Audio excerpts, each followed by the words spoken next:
Here in Zoom. All right, outside of Orlando, we got Detroit in the house. All right, so we have folks in the house preparing for this snowstorm. Yes, she said she's in Detroit. Ooh, you by the water, dealing with wind chills, and expecting a snowstorm tomorrow. Yes, Tiffany says, stay safe, everyone. Yes, especially for the folks who are not in states that normally deal with this type of weather. Oh, somebody got 75 to 80-degree weather. We are at a -7. The wind chill is a -7 here. So for those folks who are not used to the snow, who are not used to the ice, who are not accustomed to the weather that many of us will be impacted by, please stay safe, stay in the house, and take care of yourself. So we're going to go ahead and get started. Good morning, good morning, good morning, everyone. I'm super excited that you are here and that because quite honestly, you could be anywhere this Saturday morning, but you're here because you believe in the impact of your program that either has already been in some schools or that you want to get into schools. And I want you to know that you're in the right place to make it happen. Um, so before we jump in, I want you to take a second and I want you to think about this. What would it feel like to see your program running in schools, fully funded and impacting lives this summer? Whether this program is for teachers, students, parents, central office staff, regardless as to who it's for, whether it looks like a training, whether it is a 2-day academy, a 1-week training, a 3-part series, or even a 1-day training. Perhaps you have a program that you do for kids. Maybe you have a financial literacy workshop that you want to do for families, or whatever that program is. And imagine walking into a classroom or logging on to a virtual session where your expertise is actually changing lives. I want you to know that this isn't this doesn't have to be your dream. It can be your reality this year. And I'm going to show you how to do it, how to make it happen.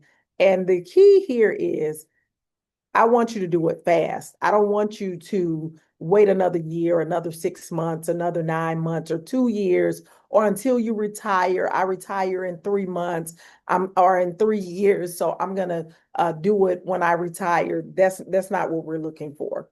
We are looking for you to go ahead, make it happen, and you can maintain your full-time job if that's what you so please. So, what we're going to learn today I'm going to show you how to identify the right schools and organizations. I'm going to show you how to position your program as the solution.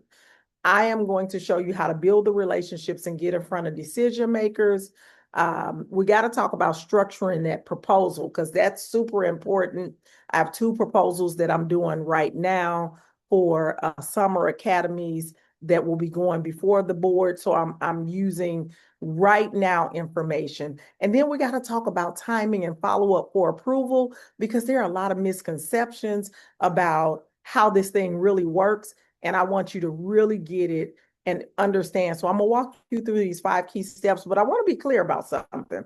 This is not just for schools. A lot of times we as educators, we will limit ourselves to just schools, but I want you to know that you can work in community-based organizations, colleges and universities, and private companies as well. And so I will try to expand your mindset to know that you don't have to just work in school systems, that there are a lot of people and organizations that will pay you for your work. Just so that we can make the most of our time, just a couple of rules of engagement. If you will stay on mute, that allows for the background to be clean. And it also helps for the recording. And then engage in the chat. The way that you stay, how engaged you are, that determines how deep the training is going to go. So I'll ask questions throughout so you can drop your thoughts, your wins, and your aha moments there. And I really want this to be interactive. I don't like doing sit and gets, but I know that when I have to give a lot of information, direction, Sometimes it needs to be a sit and get just so that you can get what you need and get on about your business and close these contracts. If you have questions, jot them down. I'm going to try to stay on for about 30 minutes after to answer whatever questions you have. I want y'all to know that I'm not a gatekeeper. Like, I'm not that person who's going to hold stuff close to my chest because I don't want you to get a contract. I believe in abundance, and I know that abundance is our birthright. And so you getting a contract is not going to stop me from getting a contract. To date, I've closed 92 contracts.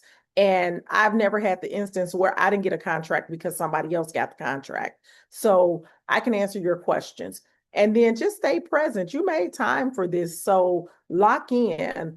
What I shared today can definitely change your life.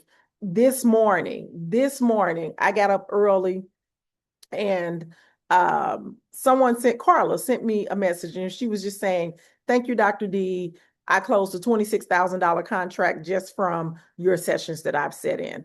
And she's not in the program. She's not in my mastermind, but she's working to get into the mastermind because imagine if you can close $26,000 by just coming to free workshops. Imagine what you could do if you were in the program, getting real strategy and real know-how.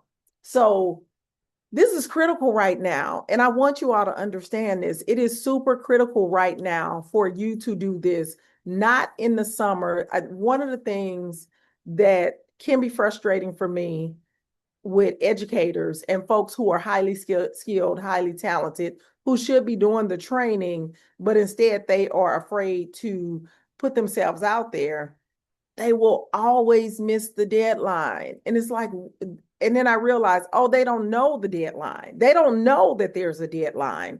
So it's critical right now because we have urgent budget deadlines coming up. And if we have any current administrators in the chat, current central office folks, people who have budgets that have to be spent, would you share in the chat some of what I'm saying? There are urgent budget deadlines. Right now, we're entering February. Well, principals and people who have budgets, those budgets have to be spent by June. But we also have testing coming up. We have all of these things. And so they're not just sitting back checking their budget every day to say, how much money do I have to spend? Who do I need to spend it on? That's not what's happening. So when March comes, they're going to say, oh my goodness, I still have $86,000 left. Or it's going to be April and they're going to say, oh, I got $3,600 in this budget. I got $4,200 in this one. And I need to spend that because I'm not sending it back. Because we all know there are implications when you send it back. That means that you really didn't need it. So schools are required to allot their existing budget by June 30th, 2026. And this creates a pressing opportunity for programs to be ready to be implemented. Boards are also prioritizing readiness, not perfection. In this year, 2026, and I'm calling it out specifically this year because things have greatly changed since last year. If you hear tapping, that's my dog walking. Yes, we get his nails clipped, but it does not help with the tapping on the floor. So schools are not looking for perfect programs, folks. They're looking for solutions that they can approve, that they can implement. And this is the piece that a lot of folks miss, that they can defend publicly. Sometimes they just need to be able to say, yeah, we implemented this program to address that. Sometimes they just need to be able to defend publicly what they're doing, what they have been criticized for.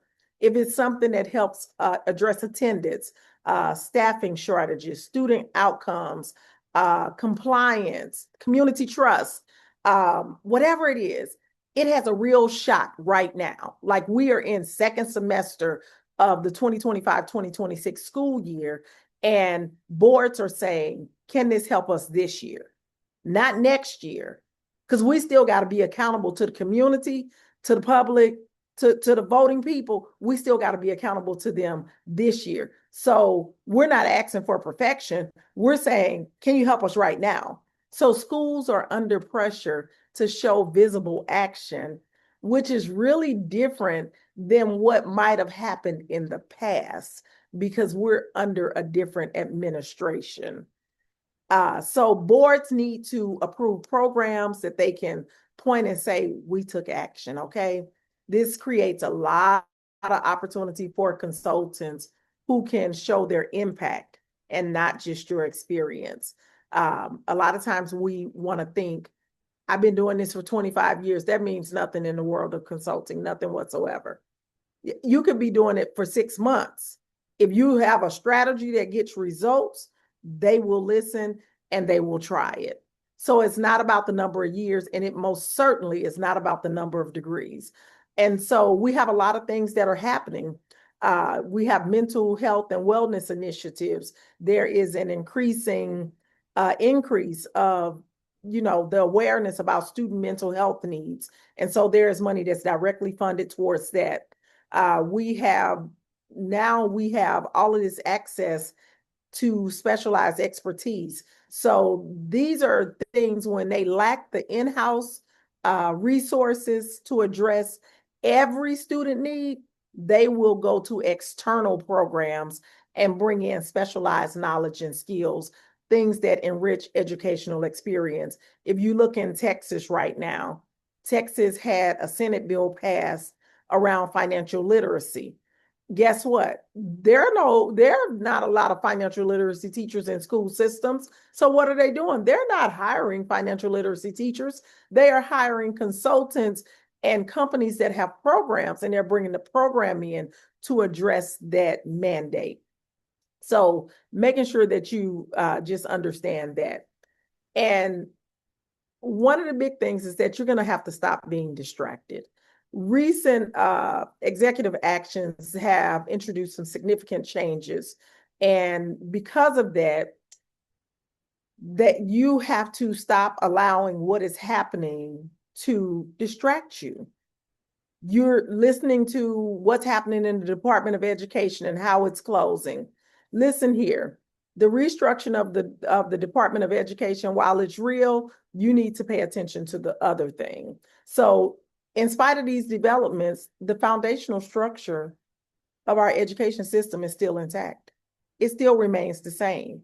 Schools are continuing to operate. Teachers are dedicated to their roles. They're still there. And the need for quality educational programs is still just a pressing issue. I want you to remember that you need to follow the money. And I want you to look at the article that I have on the screen, which is only 1 day old. In the state of Texas, one of our largest states, 52% of new teachers are uncertified. Do you see that? And the Texas Education Agency, they released all of the data, and they're showing you, this is as of 2024, 2025, uncertified hiring, nearly 9,000 in K through 5, English and math, over 2,000 in middle and high school core classes. And the highest rates are in charters and rural districts. You know what this is saying to me?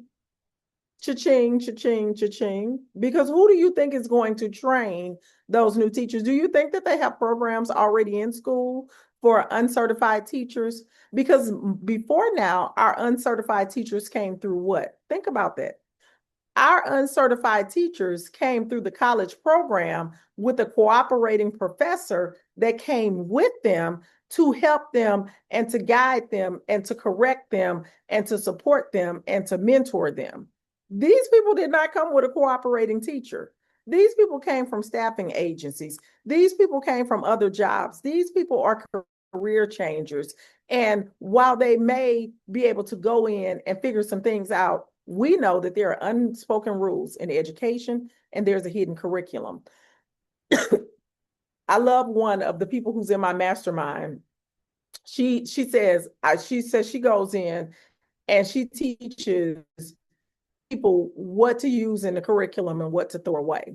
Have you ever thought about that? You know, right now in your school, what you can use in your curriculum and what you can just throw away is not going to be helpful. And so there are opportunities here, but some of us, we looked at this headline and we got to talking about how, oh, they getting rid of all of the teachers. Teachers are quitting left and right. They're going to have all these people in the schools uncertified and all this. And you are thinking about everything that's being lost. instead of thinking about what you can gain. And that is what happens so many times. We let things distract us. But I always want you to remember that two truths can exist at the same time. 100 truths can exist at the same time. Yes, we have a shortage of teachers. Yes, some funding has been taken away and moved to another location. But also, yes, schools still need support. Yes, schools still have money. And yes, they are still bringing in consultants because who else is going to do the work? But it's all about you have to recognize that while policy may shift, the mission to educate and support our community, it still exists. And so by focusing on delivering your program and aligning it with the current needs, see, you can't be stuck on what you wanted to do 2 years ago. We're in 2026. Align it with the needs of 2026, and then you'll be able to navigate these changes effectively and make meaningful impact as well, because we all want to make meaningful impact. So I want you to think about, while it's easy to, kind of become distracted by policy changes, it's really important to focus on tangible opportunities. So I want you to think about this. While all of this has been going on in our new administration, for those who have been caught up in the hustle of the new administration, stuff is happening and we're not even looking. Stuff is happening and we're not even paying attention. We got FHA loans that have been restructured. And you're saying to yourself, what do this have to do with education, Dr. Chanel? Let me tell you what it has to do with education. Because if things that can impact your everyday life are getting past you, imagine what's getting past you in your work life. They're putting things in place that can change your generational history. It has been made possible for you to buy land at an easier rate now. The auctions and foreclosures, all of that is available to us. New contracts with new pricing structures are out. Just the number has increased now. It was 18,000 homes for sale in Broward County alone. What do you think happens when 18,000 homes go into the market? The price comes down. Look at DC. DC had thousands of homes for sale. But if we're only thinking about the negative, what we're losing, we can't think about what can be gained. What about the people who wanted to buy a new house? You had eliminated that thought from your mind because A, I'm a school teacher, I can't afford it. And B, the houses are too much. What in you crushed that dream? What in this new opportunity came in that said, hey, we're doing FHA loans, we're increasing the amount, and we're going to give you a lower interest rate. We know interest rates in the public are high, but this is a FHA program and we're doing 2.5%. You don't know about it. And then you're too scared to go after it. We have more micro schools opening. The private school enrollment has more than doubled in the last 12 months. The dropout rate has increased. Some of you all see it in your schools. These 11 and 12th graders are leaving school, getting jobs. Well, not only getting jobs, they are also streaming online, making more money streaming online. A lot of us don't understand this social media world. Homeschooling is at an all-time high right now, and new schools are being created. These are all things that are happening right now. There are more schools that have been created than ever before right now. Okay? So I want you to understand that opportunities are around us. They're all around us. But if we only focus on the negative, if we keep our TV on the news channel, you're going to be depressed, sad, and ready to give up. But if you focus on what are the opportunities, and if you have a bigger dream, for some of us, we just don't know how to dream bigger. I'm going to show you an example, and I want you to think about this. So let me see if I can pull it up. Let me see. Let me see what I can do here, because I want you to see this example. And I want you to see what happens here. 1 second, it's coming up. I'm going to move my screen over.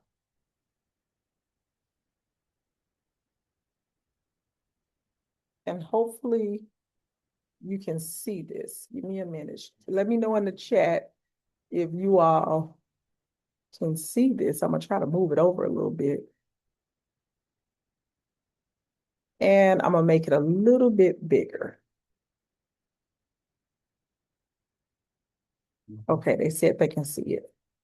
Okay, so I want you to take a look at this. And I'm just going to scroll through it for a minute. And if I get a minute, I'll put it in the chat so you can take a look at it.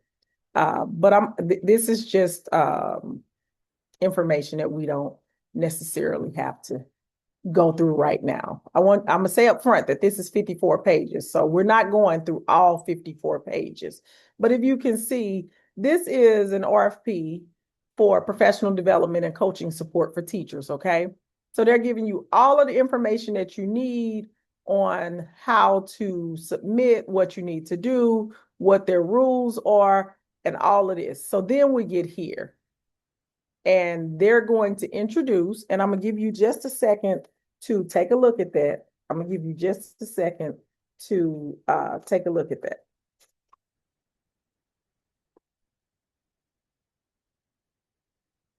Okay.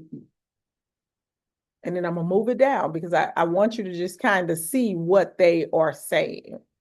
We're not doing an intense review. I just kind of want you to see what they are offering, what they are requesting.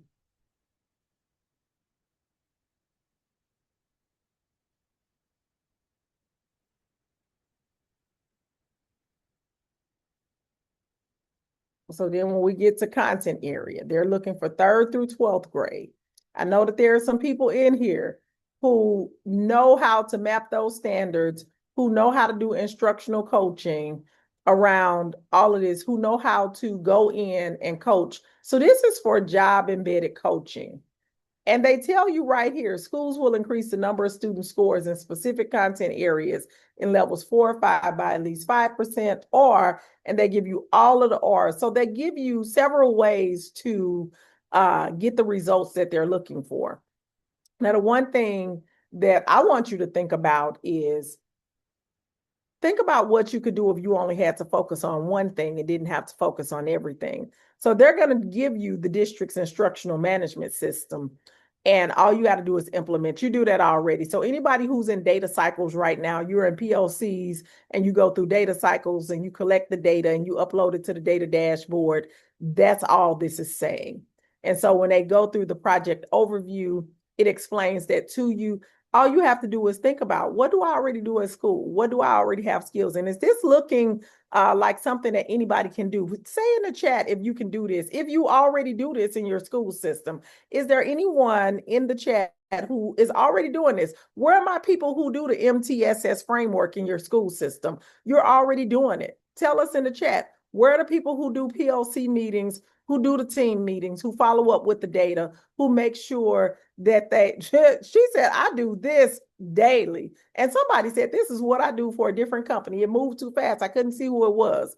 And so think about all of this. But the part that I want you to think about, then they tell you about the coaching framework.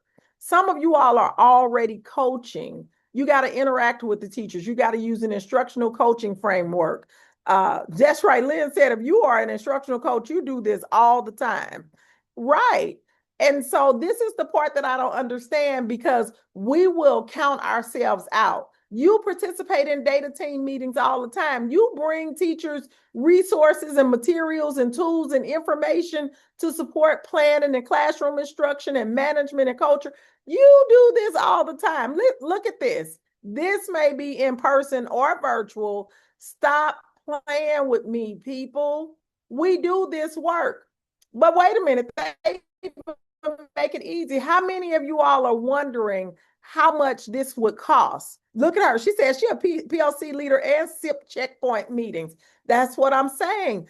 Sometimes we make things way too hard when all you have to do is do what you're already doing. If what you're doing is working, you're getting success, honey, don't go out creating a new program, because 9 times out of 10, what you're implementing has already been it has already been used in other schools, and it is already doing what needs to be done with the research and data behind it, because the person has probably written a book. It might be the normal PLC framework. So I just want you to know you can do this. Look at what it's requiring: delivering quarterly on-site implementation briefings with the superintendent and appropriate district level personnel, participating in focused instructional team meetings with teachers. Tell me you're not doing this. You're already doing this.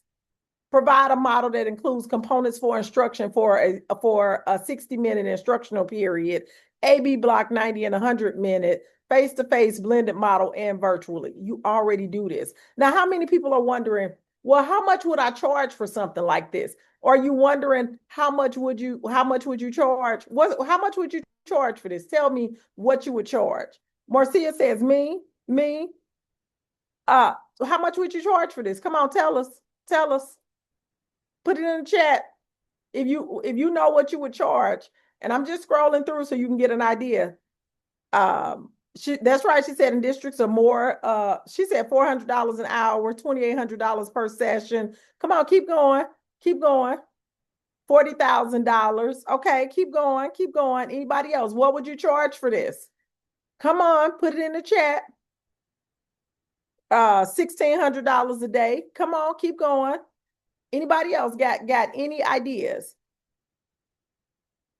And keep in mind, I'm just scrolling through. If you're wondering what does an RFP look like, and then they even break it down for you. They break it down in several ways for you, so you don't have any issues about what they're asking. Lynn Shipley said 30,000. She said my package is 35,000, 2 years, 90K. Okay, look at what this says. It says other consideration. The district reserves the right to enter a 3-year contract with the vendor. And also the vendor must agree to attend district data meetings at least 7 times a year or as needed for specific outcomes. Okay, so it's giving you all of the stuff. All you have to do is know what you're going after. Now, let me tell you what the easy part is. She said, I was close. Oh, wait, I got something for you. She said the company I just worked for got paid $995,000 for this exact type of work, and it's about 19 coaches on this project. I love it. So let me tell you, it's in here. You don't have to wonder what you're going to charge. They told you what you're going to charge. They said, we're going to pay you to come in, and we're going to pay you $1,500 a day. And keep in mind, this is low, but they're letting you know up front. But guess where they're going to make up their money at? They said, we're going to pay you $1,500 a day, and we're going to contract anywhere from 100 to 2,000 days with you over a 3-year period. And then they even go so far as to say, should we you can do the multiplication yourself. What's 100 times 1,500? You see it? There it is right there. So you don't think I'm making it up. The daily rate for job embedded professional development is $1,500 per day. It's 8 hours of service, and you never do 8 hours. They always say that. And it says the district may secure from 100 to 2,000 days of services. Somebody put in there, how much is 2,000 days of service? How much is 2,000 days of service? I haven't done the math. I'm going to estimate it to be around $2 million, maybe $3 million. And some of y'all are sitting there saying, oh, I can't do that. You see this, a virtual session is 4 to 5 hours. And the consultant must have 10 to 25 participants in it. It's $1,500 a day for the service. Look at it. They said it's $3 million. Tell me what the price is at $1,500 a day if they contract 300 days with you. 300 days. So if you're wondering how much to charge, some contracts some tell you exactly what you need to do. I've worked contracts where I had we contracted 90 days. She said it's $450,000 for 300 days. For 300 days. Tell me this, you work 190 days in your school system for how much? And then when you work 2 years, you still ain't made $450,000. It's worth it. But many of us won't think this big. The first thing we're going to do, we're going to think about why we can't do this. I ain't got nobody. I can't do all those days. Think about all of the reasons why you would say that you can't do this. If you can be honest with yourself, if you can be honest, for many of us, would we even look at this? Because we're going to come up with reasons why we can't do it. Let me show you a quick example too, and then we're going to look here, we ain't even made it into the 5 steps because I want you all to know what's available. For all of my people who are not educators, who are not teachers in the school system, let me just show you this one right quick. Let me show you this one. And as you can see, this was released on January the 16th. These are real proposals. I hate when people come to sessions and show you fake stuff or stuff that's already expired. This is due one is due February 9th and one is due February 20th. And as you can see, this is a set aside for minority owned businesses, in case you didn't know. So this is for soft skills. So for the people who do soft skills training, and watch me have some people who say, well, I don't do soft skills. Who told you that? A lot of you all already have the ability to do some of these things.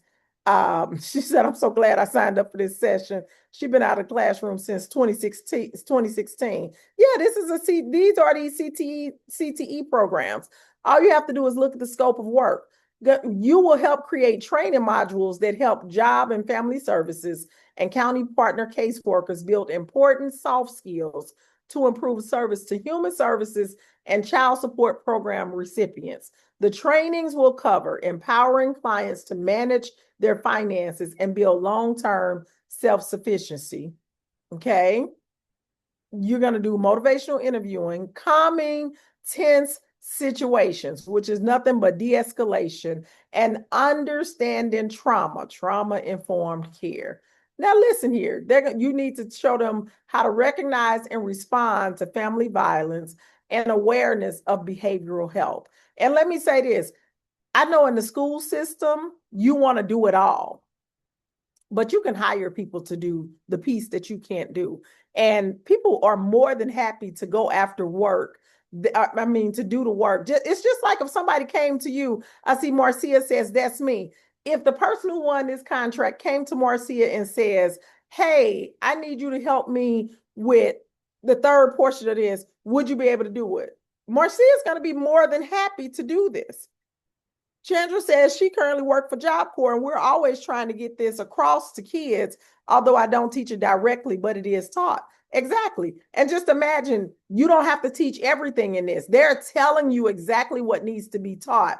I think that educators get it confused that what you do in the school system is not what you're going to do in consulting. In consulting, you got to be the nurse, the doctor, the lawyer, the Indian chief. You got to be everything in the school system. No, think about this. You're going to know in advance what needs to be taught.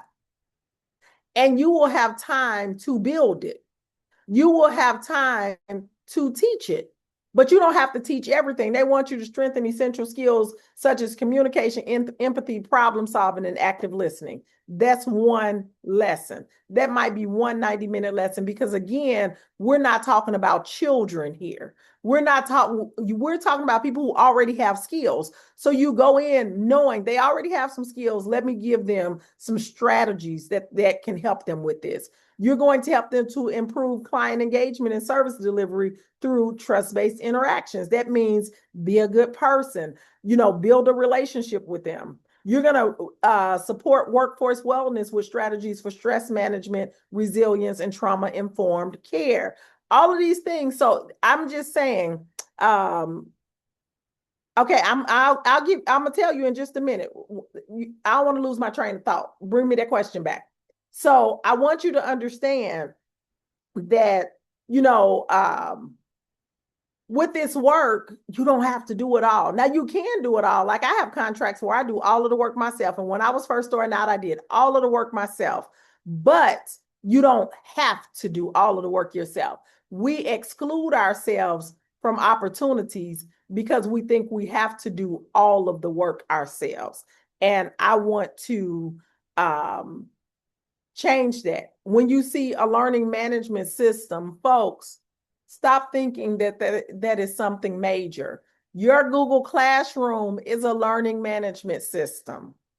When you put those courses on there, when you put that syllabus on there, when you stack all of that stuff, some of you all are using Tyler Post, SIS K-12. That's your learning management system. That just means where we house everything so that it's easily accessible. When you do your Google Classroom, I know my son is in college right now. He uses Canva. That's a learning management system. All you're doing is putting the information in. And 9 times out of 10, they already have their own learning management system. They're not asking you for one. They're saying, we want to make this readily available for the folks. And so we need you to build the courses. And you're a teacher. Like, I don't understand why the teachers don't go after this when we're the ones who do this on an everyday basis. But we have people who are not skilled and trained who are doing it. And if they can figure it out, you can too, but you don't even have to figure it out because you've written curriculums, you write lesson plans, you know what to do. And I will wholeheartedly admit, sitting right here, this is so frustrating to me that I see the folks who are doing these trainings who and they are not, they were the ones who raised their hands. They were the ones who said, I'll do it, while you're waiting to be perfect. And so I wanted to just show you those 2 quick examples because many times we dream too small. Some of y'all know you ain't living in the house you wanted to live in. You're not living in the state you wanted to live in. You're not doing the things you want to do because you signed that contract and it said the most you were going to make was $92,000 and you built your life around that. I am here to tell you that you can dream bigger, and the solution is to make more money. See, a lot of y'all didn't know what the solution was. Some of y'all thought the solution was to go get married. And you thought my husband is going to take care of it. My wife is going to take care of it. We're going to bring our 2 incomes together. Sis, you can make more money. You got degrees. Why you got all those degrees and making less money than people without degrees? I am so sad to tell you, I have a 25-year-old son who is upstairs, or is he downstairs? He's in up or down, one of these. He makes more money than most teachers and he doesn't even work all day because they understand something that we don't understand. And so I'm going to help us to understand it. I'd have made it my mission. So I want you to think just quick. I know I'm breaking your train of thought because I want you to think right now. I don't want you to think about in a year, in 2 years, in 3 years. Stop. In the next 30 to 60 days, how could $20,000 or $30,000 change your life? Stop and think about that. I want you to pause for a minute. And I want you to think about, what would you do with an extra $20,000 to $30,000 this summer? What would you do with it? Put it in the chat. She said, I'm gonna buy me a house. She said, I'm paying off my debt. Be honest, pay off my student loans. And what type of relief would that give you? Ann says she's gonna travel. Chandra says she's gonna pay off her house, pay off debt. Right. So we got stuff we need to do. Freedom. I know that's right. Everything I do, Lisa, I do it for freedom. Travel, buy a house for my kids and travel. So I want you to think about, what can you do in the school system that's going to pay you $20,000 to $30,000 immediately? See, this is the part that I don't understand. We have the dreams. We need the money. And then I'm showing you how to get the money, and then we'll let all these other things stop us. And then we'll put it off. Oh, I'm going to do that for next year. No, boards are making decisions in March and April for summer programming, for last minute money spending. And we're going to talk more about that. I want you to see here, this is new. This is in 2026. We're talking about 2026. Look at, who is this, Adrian? She said, my mom and I were off the Massachusetts DESE contract, Department of Education. Hard to believe. It's very surreal feeling. Extremely grateful to God for the chance to support Black gifted students and their teachers. Where are the people at who thought that you couldn't get paid to help the gifted and talented, that you was only able to help those who are struggling or who need remediation? I hope this shows you that that's not true. And as you can see, the reason why she said Happy New Year is because this was this month. She said, Dr. D, thank you for continued guidance and knowledge. 9 proposals this year in 2025, letting my firm on 3 districts vendor lists and with this first contract. You see what I'm saying? But you got to be able to dream. You want to know how much that contract was? That contract was $90,000. Adrian is on here. Adrian, was this the $90,000 contract? That's Adrian right there. She's Good in my morning, master. everybody. Yes, ma'am, it was. It was originally 100,000, but they lost a month of time. So yes, that's 90,000, and with the option for next year. See what I'm saying? And this is what I try to explain to people. Once you get your first contract, you can then now they have you in their system. People always work with people that they already have in the system. And I didn't even know Adrian was on here. Okay. So this ain't a setup. I didn't even know Adrian was on here. I can't see none of y'all. I can't see not one face. Okay. So yes, congratulations, Adrian. And this is amazing. Like, if you just would believe that you can do it. And Adrienne probably didn't feel like she was ready. But guess what? She had somebody pushing her. She had somebody in her ear. She was seeing these other ladies win. And I'm telling you, it's possible for you too. This is the thing from this is Carla from this morning. This was this morning. She sent me this morning. And when she sent it to me, I was like, oh, that is so amazing. Can we, I was telling my assistant, I said, can you add that to the PowerPoint? Because they should be able to see this.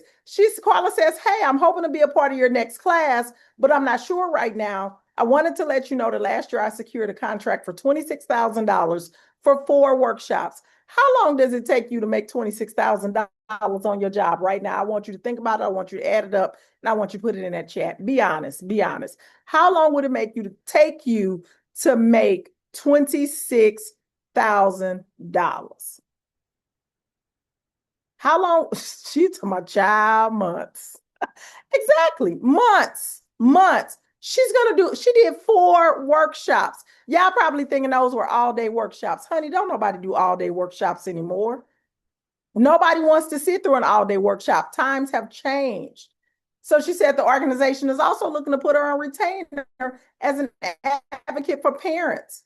Dr. D, you don't know how much you have changed my outlook on life and my possibilities. Thank you so much. And just think, she's not even in my program. She comes to events that I offer. She's not even in the program. Imagine if she were in the program, she wouldn't have just made $26,000. We'd have multiplied that times 3, 4, or 5. We'd have increased them prices. We'd have got her way more than 26,000. So I want you to understand that it's possible. It is totally possible. But the reason why it doesn't happen is because we have these myths. Oh, I'm just a teacher. I'm just a teacher. Teachers you already do executive level work. You just don't call it that. You're already doing the work. The second thing you think is, oh, I'm gonna go get this other degree. Oh, I got to get my doctorate. Oh, I'm gonna get this certification for TESOL. I'm gonna get this. I'm gonna get that. I want to stop you right now and tell you, don't you take another class? Don't you take another course? Don't you do another thing? Readiness comes from action and not accumulation of things. When you finish that degree, nobody's gonna say, oh, I'm gonna hire her because she got a degree. That's not what they're going to say. And there are so many of us in here who can prove that to you. All of us with these doctorate degrees, it did not get us the job. I encounter, I'm a leadership coach, and I know some people don't know me. I'm going to tell you who I am in just a minute. But I'm a leadership coach. And one of the things that I'm going to be honest with you all right now. I'm going to be very honest. This happens with Black women because, we have very high levels of education, and we have done the education thing. And I will have people say, I got a degree, I got a doctorate degree, and they just keep looking over me. A degree doesn't get you a job. Knowing how to follow tasks does not get you a job. Right, it's going to get you more debt. And it does not. And we have been led to believe that if we keep accumulating degrees, it's going to get us respect. And it doesn't. You can have the respect before then. I will tell you flat out, I was a principal before I got my doctorate. And like most of us, got that doctorate so I can move up on that pay schedule, because that's what the school does for us. So myth number 3, I'm not business minded. So you help people for free because you're separating helping people from making money like they can't coexist. If you're already doing the helping, you don't need to be business minded. All you got to do is decide that slavery is over and I'm not working for free. Your impact requires income, plain and simple. There's more than enough funding. There's more than enough money out here, and you got to start shifting your thinking and start thinking differently. You got to be willing to claim your share. You got to say to yourself, what I know is valuable. There's more than enough funding. I earn what I deserve without overworking and without undercharging. You got to say to yourself, opportunities exist. I got to be ready to grab them. And we got to shift our thinking. So there may be people on here who do not know me because we had 100 people sign up for this workshop. And so before I dive in, let me just quickly share a little bit about myself and why you are on at this time of the morning with a lady who is really containing herself to not be super excited because I know it's early for some people. But I love helping educators like you to get your programs into schools. Wait a minute. What just happened? I'm hoping that my system is not dead. 1 second. Can y'all hear me? Yes, we can still hear you. 1 second. So is my PowerPoint still working? No, we don't see that anymore. Oh, I think I know what happened. 1 second, people. I think I know what happened. Give it a second. Okay, and while it's booting up, my battery went out. So while it's booting up, I'm just going to quickly go over who I am. So I was in the school system for 17 years. I was one of those people who, I'm a person who once I do it, learn it, master it, I get it running on automation. And so after a while, you get bored. So for all those people who are changing jobs all the time in the school system, so I was a teacher, I was a department chair, I was an instructional coach, I was an instructional facilitator, I was an assistant principal, and then I was a building principal. And y'all probably thinking, oh, they just kept promoting her. Yeah, because I would get my job and then I get bored with it. And then because I'm bored, it's on autopilot. And so now I'm trying to figure it out. And so as I'm figuring it out, I'm making it happen. Let me see if I can, let me see 1 second. Let me see.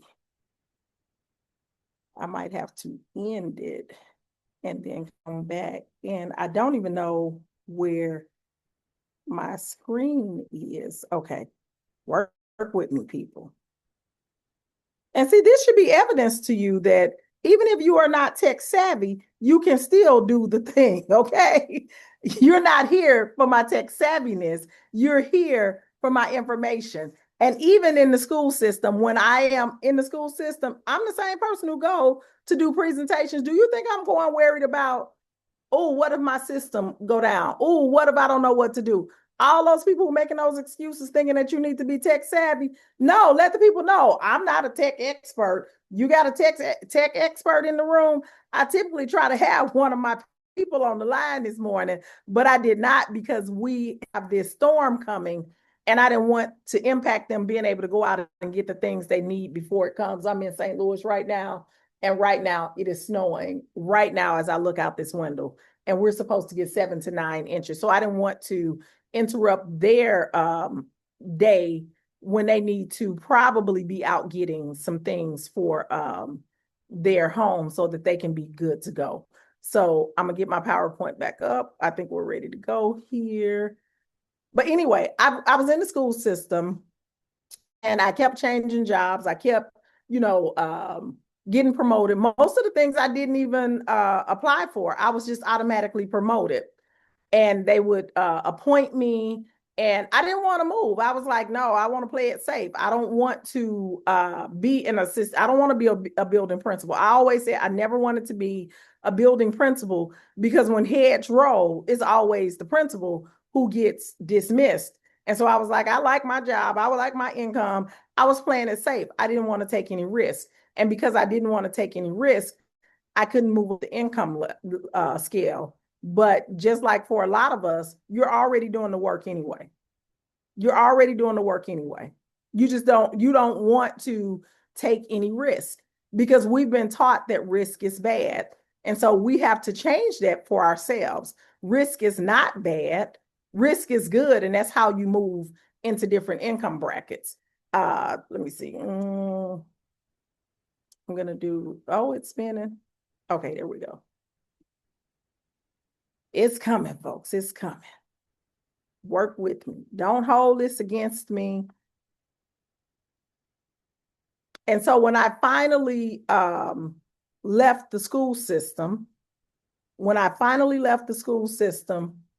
after I had been saying for 3 years that I was going to leave, I had been saying for 3 years, I was going to leave. I'm leaving. I'm done. I'm done. And it never happened because I was scared. Quite literally, I was scared to leave. I didn't want to leave my check. I was making $116,000 a year. And I was like, nobody's going to pay me this amount of money to work in education. There's no way. And so I've done all types of things. I've served on the Board of Education as a member where I review proposals, where I reviewed the school budget, where I made funding decisions. So I know exactly what schools are looking for when they say yes to programs. I've also worked for 2 large education companies, supporting them in program development and creation, along with professional development and curriculum design. I have extensive curriculum and instruction experience, and I know what schools need and how they present programs that get approved. A lot of us in here, we know curriculum and instruction. We know what that looks like. We know what a good program is. And so, but we won't leave out the classroom. And I'm saying you don't have to leave. You need to be able to do in addition to. And so I would say that your first step is identifying your zone of genius. So my zone of genius is specializing in strategizing and making complex things very simple, so you don't feel overwhelmed figuring it out. And I've secured over 90 contracts. We counted it. Today is Saturday. We counted it up on Wednesday. We're at 92 contracts since I've started consulting. And this is with schools, community-based organizations, colleges, and private sectors. One of the biggest private sectors that I've worked with is Delta Airlines. And the training that I did for them is the exact training that I'm doing right now in one of my schools in Missouri. The only thing that changed was, instead of saying administrators, I said executives. That's the only thing that changed. But it was, you have to believe that you can do these things. And here's a slight kicker for you. I'm also a 100% introvert. So I get what it's like not to have the big social connections, but I still made it happen. And you see me now, 9 years refined of being in consulting. But when I first started, I was 100% an introvert. Right now, I'm still an introvert, but I understand that I do have to show up differently in order to make my work for me. And just a little bit more about me. I am married, for those who are wondering about my life, because you're trying to see, who is this lady? I'm married, proud boy mom. Do I got any boy moms out there? I got 3 boys, and I'm also a dog mom. I got 2 big dogs. I got Luke and Roxy. Luke is an American Foxhound. He replaced Mr. Russell. Yep, we got another boy mom in the house. Our households be different. The boy mom households, they be different. Yeah. And then I have Roxy, a Brazilian Mastiff. She's 170 pounds. She's massive, and she's my actual protector. Yep, Marcia's a boy mom. Tiara's a boy mom. So I love to travel, and I believe that educators deserve to live the life of their dream. And I'm here because I really want to show you that you can make the impact and you can make the money. Some of us are scared to even say we want to make more money. Some of us are scared to even say we're going to make more money. Now I'm going to get into my points that I'm going to make, but I want you to think about this before we do, because I want you to go into this with the right mindset. One of the things that knocked me down and made me really think is when I was asked, did you even try to get rich? Did you even try to get rich? I want you to think about that question. And then I want you to ask yourself and be honest, because we don't know you. We probably have never seen you, don't know anything about you. Ask yourself, did your parents even try to get rich? Or did they follow the rule of go to school, get the good job, stay there for 30 years, try to make it work, and then when you retire, you can live the good life? Ask yourself that. Did your parents really try to get rich? Did your parents try to get rich? And if they didn't try to get rich, they definitely didn't teach you to try to get rich. And if we can be honest with you, with ourselves, my mom made no attempt to get rich. My mom was trying to get by. Some of us, she said, my parents lived in survival mode. And so that's what they taught us, if we can be honest. So what I'm trying to get you to see is the reason why you have not and do not look at these opportunities and go after them and realize I can do this. I deserve this. I can have this. This is the life that I should be living. I'm not settling for what this school system says I can have. It's because nobody told us and taught us how to get rich. Nobody told us it was okay. What did they tell us? They told us about that needle and that camel and his back not making it through that hole. Yeah, that's what they told us about. They told us about how if you want like money, you're going to hell. Think about all the things that we were taught about money, and you just need enough to be comfortable. How many of us just want enough to be comfortable? The thing that kills me is when I say, how much money do you want to make? And they say, I just want to replace my salary. Your salary is the floor. That's the least amount that you'll ever accept for work again. Your salary is the floor. So why would you want to replace that? Would you go from one job to another and say, I just need you to pay me what my last job paid? Right? The rules have changed. But let me get off my soapbox and get into this teaching. All right. So step one, this is where we get into the teaching, y'all. We're going to go on and stop playing and get on into this teaching. Step one is you got to identify the right schools and organizations. The reason why, somebody said they quit their 9 to 5 and somebody else said they're retiring and they're going to do this full time. So the first thing we got to talk about the reason why your programs are not getting into schools and how you can really close a contract super fast. You can do that by identifying the right schools and organizations, period. Not every school is the right fit, but the right ones are ready to say yes. Now, let's talk about what that might look like. What that looks like is that you know who you're going after. You know what it is that they need. You've looked it up. You have some indication. So you can't try to sell remediation to a school that's doing well. They don't even have to be at the top, but they're doing well.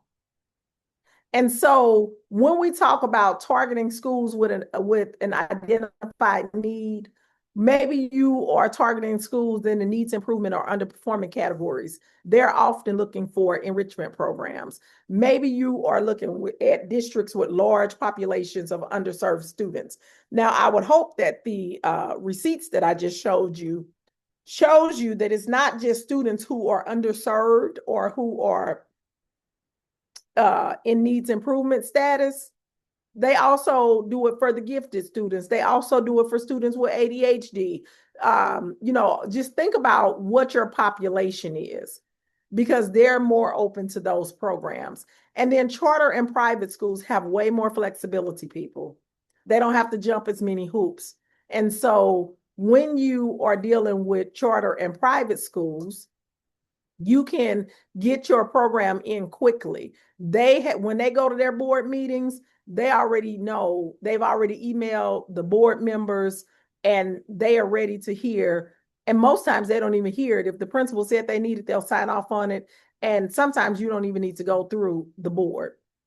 Community-based organizations. I want you to think bigger than what you're thinking. Boys and girls clubs, YMCAs, nonprofit, parent organizations, universities, and colleges. I think that we sometimes allow the name or title to intimidate us, but that's because you haven't given yourself a name or title. You're still thinking of yourself as a teacher. And so you're thinking, I'm a teacher and I'm calling them pitching this program. No, that's not how it works. So first, let's identify who it is we are helping and what it is they really need. Once we identify that, then you can research their funding priorities and their strategic plans. Every district on their website has their district strategic plan. All you have to do is look to see what are their top 3 or 4 things that they're working on in their school district. Bam, there it is. You can go to the board meeting agendas. And in those agendas, it'll tell you everything that they're voting on, who got up to speak, and what was said in the board meetings. So if you know that a board is going through something specific, yep, you can directly address that by getting the information out of their board meeting. There's a district here in St. Louis. I know that they need the help. Several people have come to tell me they need the help. And so all I did was went to their board meeting. I went back like 3 board meetings, looked at the comments and the topics, and bam, there it was, what the problem was, why it was the problem. They had 2 principals to do presentations on it, which the presentations were linked in the board meeting. The presentation was linked. And so all I had to do was look at that presentation and then follow up with those leaders. It made it super easy. We have the ESSER funding that was extended. They said they're not extending it anymore. Has to be spent. And then community organizations, philanthropy is at an all-time high. So there is lots of money available. When programs were being cut last year, a lot of philanthropy happened. People gave money. So the money is out there. So all you have to do is figure out, who does my program serve?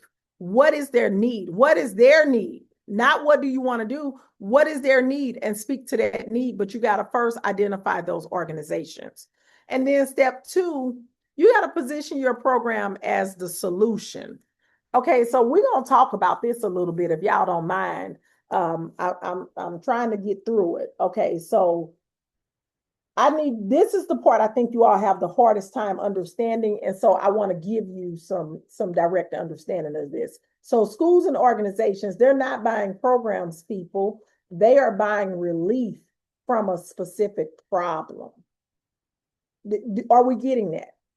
And if they can't clearly see how your program is going to work to solve their problem, they're not going to approve it. So this is what's happening. Most teachers, you lead with your passion, you lead with your background, your credentials, maybe even your methodology, and that feels safe, but it's also creating distance from what the real problem is. Because the question that decision makers are asking is, how does this help us right now, today? Not how does it help us in a year, but how does it help us right now, today? How quickly can you get us these results? And so I need you to stop saying, for anybody who's doing this, I'm giving you the keys to the kingdom now. I need you to stop saying I offer coaching, or I offer training, or I offer consulting. Nobody cares about that. I need you to start saying, I help you solve this problem, whatever the problem is: chronic absenteeism, high dropout rate. And this will be the outcome. We can we can prevent school dropouts by 5% in this first quarter. You got to give it a time frame. And that's the clarity that you have to be able to talk to them in, because clarity beats complexity every time. Some of us, our program is so complex, nobody can understand it. So I'm gonna give you real quick the elements of strong positioning. This ain't even in the PowerPoint. I just want you to understand. First, you got to name the problem in their language. Some of y'all want to use your own language. No, if they said these kids are not what, okay, so whatever they said, if they say these kids have no agency, you need to be using the word agency. If they use the word accountability, you need to use the word accountability. If they use the word retention, you need to use the word retention. If they said turn around, you say don't turn it into the word that you want it to be. If they said this is my problem, that capacity is the problem. You need to have the solution to capacity and not teacher well-being. I hope this is making sense. Is this making sense to anybody? Give me a yes in the chat if this is making sense, because I don't want to waste your time and I definitely don't want to waste mine. Don't say, if they say burnout, then you say burnout. They say yes, definitely. Okay, because I want to make sure that this is making sense, because this is the number one problem with why your stuff is not making it through. Yes, mirror the problem and provide the solution, not turn it into what you want it to be. Just because you do mental health, don't use the term mental health. They said capacity. So you're going to say capacity and you're still going to use your strategy to meet it. And it's going to be through your mental health framework, but you need to mirror what it is they're saying. And if not, you're just losing time. And then second, this is the second problem that I see. Anchor your outcome to what they care about. Oh my goodness. This is like, I'm not going to even go into how this is so hard, because outcomes are not feelings. They are not. They are not. What are outcomes? I want you to know it looks like score movement, ratings changes, retention improvements, okay? It looks like reduced complaints, increased completion, stronger evaluations. Say it out loud. If it doesn't move a metric, it won't move a board. I'm just trying to give you the keys to the kingdom. If it doesn't move a metric, it won't move the board. The board I'm talking about is the Board of Education. The board I'm talking about are the people who need to approve your program to get you in. I am not talking to the people who want to make $2,000, $3,000. I'm sorry. I'm pretty sure this thing said to land 5 and 6 figure contracts. So if you want to make $2,000, $3,000, honey, you're not going to the board. Honey, nobody has to approve that but the principal. If you want to make $2,500 for a PD that you want to do, girl, go on and send it over to that principal, let him approve that and move on in your day. But you're going to have to do that 10, 15, 20 times in order for it to make a real difference in your life. I want you to make a difference in your life. I want you to be like Adrian and make $90,000. Do you know what you can do with $90,000? Do you know what you can do with $90,000? And we're not talking about $90,000 over 6 years. We're talking about $90,000 this year. Is it going to come in one lump sum of $90,000? No, she'll probably get $45,000 up front and then $45,000 when she finishes. What can you do with a $45,000 payment? First of all, how many house notes can you pay?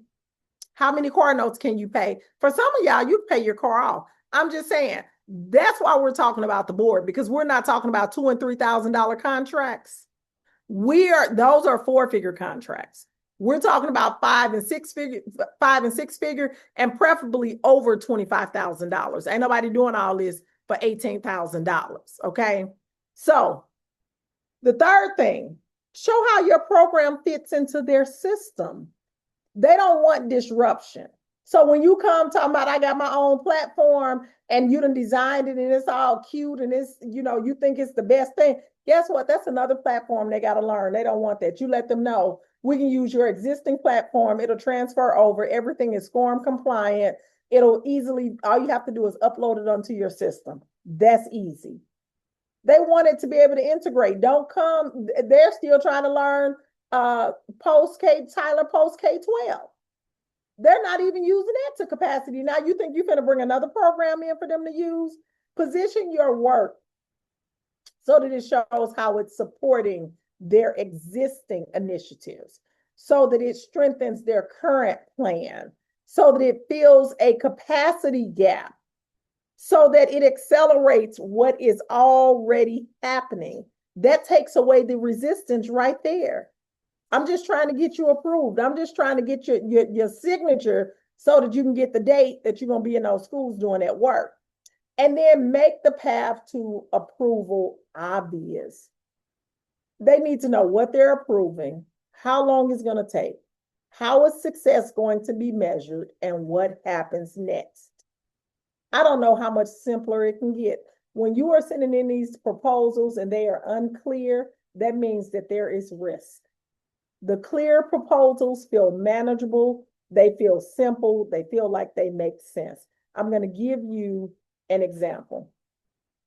So I showed you the article from Texas with all of the uncertified teachers there, right?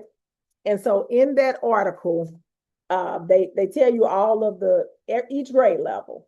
So think about Houston ISD. Everybody knows about Houston ISD. They've been in the state takeover and all this good stuff. Instead of saying I offer instructional coaching to teachers, you see that? Because how many of us would say I offer instructional coaching? You can say something like we support campuses who are under accountability pressure. See how we put the problem in there? By providing job embedded coaching aligned to the school improvement plan with measurable progress reported to the leadership team each quarter. Same expertise, a different outcome. I'm telling you, it's all about positioning. It's all about wording. And what you have to, the shift that you have to make as a teacher is you got to stop coming at this as a helper or a supporter or a contributor. No, you got to come at this as the solution provider, the capacity builder. You are the person who is going to reduce the risk that they are taking. So boards approve reduced risk, okay?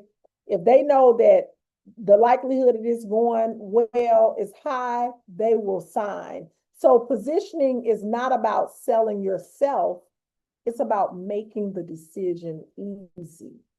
So once your program is like clearly positioned as the solution, once you do that, and let me give you a couple of what decision makers are looking for, just real quick. Principals are looking for focus on student achievement, teacher performance, school climate. Superintendents are focusing on district-wide impact. This might be one where you want to take a picture of the screen if you're not familiar with who does what. And then you have your community partners who are looking for programs that strengthen community ties and family engagement. Family engagement is a big priority right now. And then the top priorities for approval right now, if it's aligned to the district strategic plan, if it increases student engagement, we know that reading and math are all the hype right now because of NAEP, CTE is big right now. All the money is going into workforce development and supporting teacher retention. I just showed you 52% of the teachers in Texas are uncertified. And then if it's cost effective and demonstrates clear outcomes, okay? And then, of course, framing your program as the solution. Frame it as the solution. It needs to be the solution.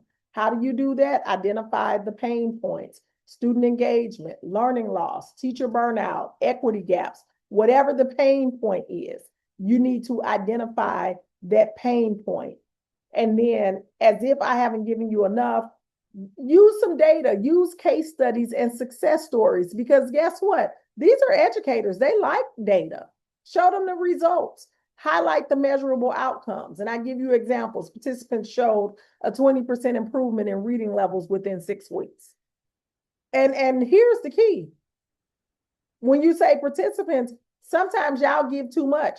You might have had a small group reading in your class and you had 6 students who you were working with. They didn't ask you how many. Out of that 6, 20% showed improvement in reading levels. That was you who felt like you needed to tell them that it was only 6 students. Then you can use case studies and you can definitely use testimonials. And so for those who don't know how to do this, this is just a quick framing for you to be able to create your value statement, because I really want to help you. Oh, I'm sorry. I didn't know. I didn't even see the message. I am so sorry. So here's your value statement. My program helps who achieve what by what your program does. So then step 3, this is a part where we overthink this. And just at the very core of things, people buy from people they trust, people buy from people they like. You can build relationships first and then pitch second. So many people want to go in and just pitch. Let's work on building the relationship. And here's a thing that I want you to take out of your head. You're not interrupting people. A lot of times you will say, well, I don't want to interrupt them. I don't want to bother them. I don't want to pester them. You're not interrupting them. You're entering a process that already exists. You're not doing it, but somebody else is. Y'all see those men who come into y'all PDs with the jokes and the laughter and the stories about when they were principals and when they were teachers, and they ain't left you now strategy or nothing that you can implement immediately. That's because they know how to build relationships. They know how to build trust quickly. And when I say build relationships, I'm talking about building trust. And that doesn't mean that you're sitting down kikiing and cacaing with them. So I want you to know that decisions don't happen in isolation. They happen through conversations. And if you never have the conversation, whether it's through email, on the phone, in person, or however it might happen, oh, let me go back. Whatever it might be, then how are you supposed to close the deal? Deals are not made through email. You may be able to attract their attention through email, but you are going to need to close the deal. And let me tell you what you think that it requires. Like some of you all right now are looking at this and like, oh, this is the reason why I ain't got no contract, because I ain't got no relationships. I don't have any connections.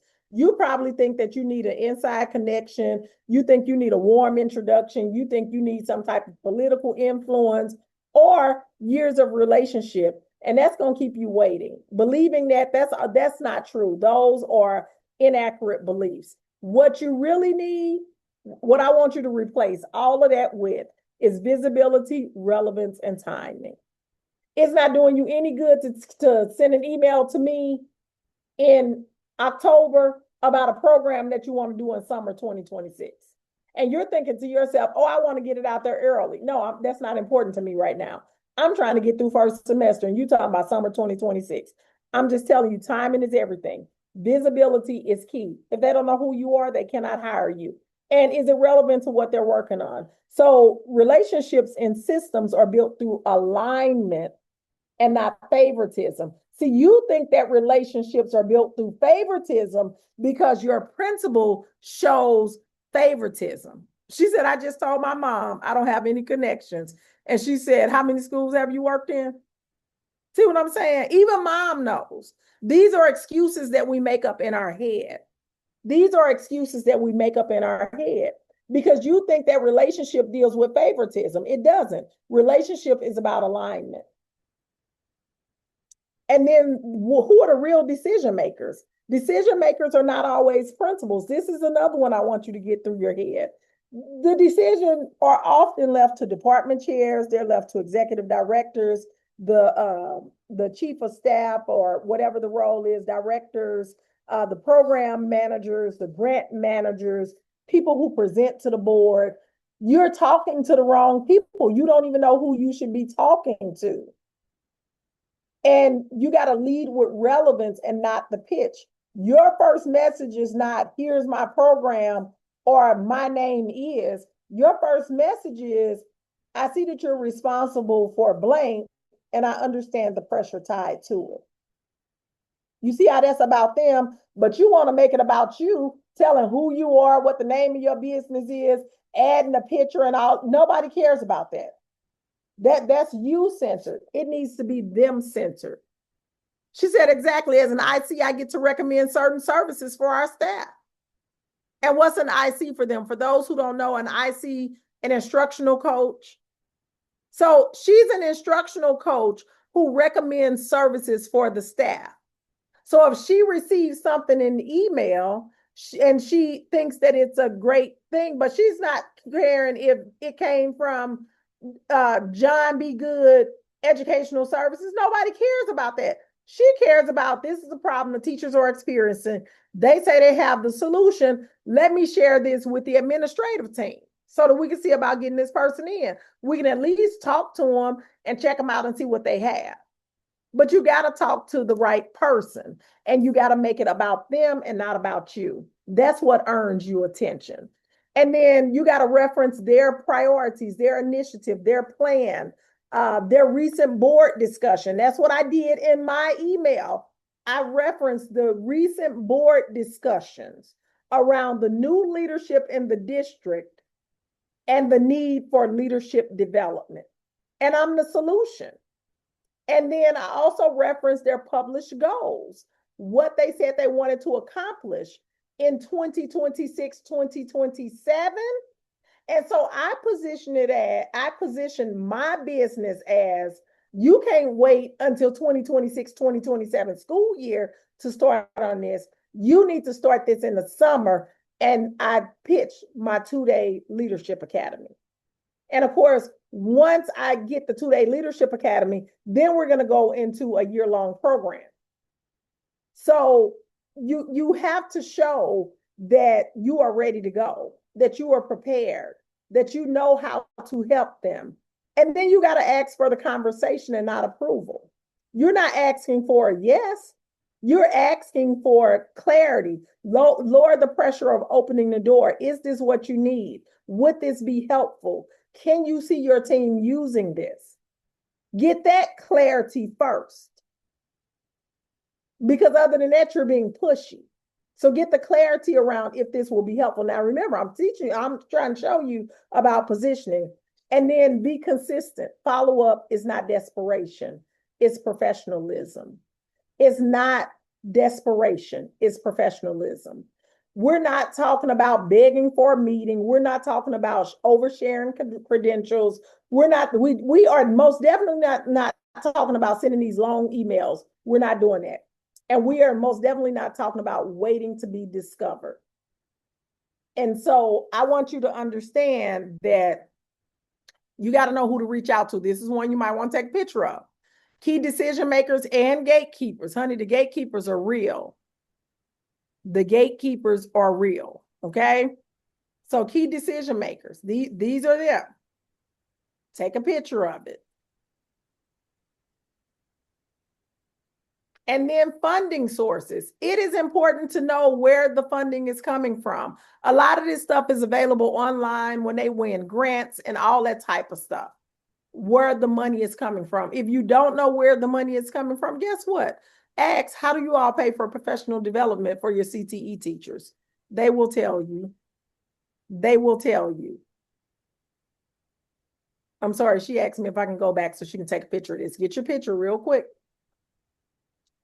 So know where your funding is coming from. A lot of times we don't know because we don't ask. And you think you have to have all of the answers. And I'm here to tell you that you don't. So just ask the question, do the research. And a lot of times we research the wrong stuff.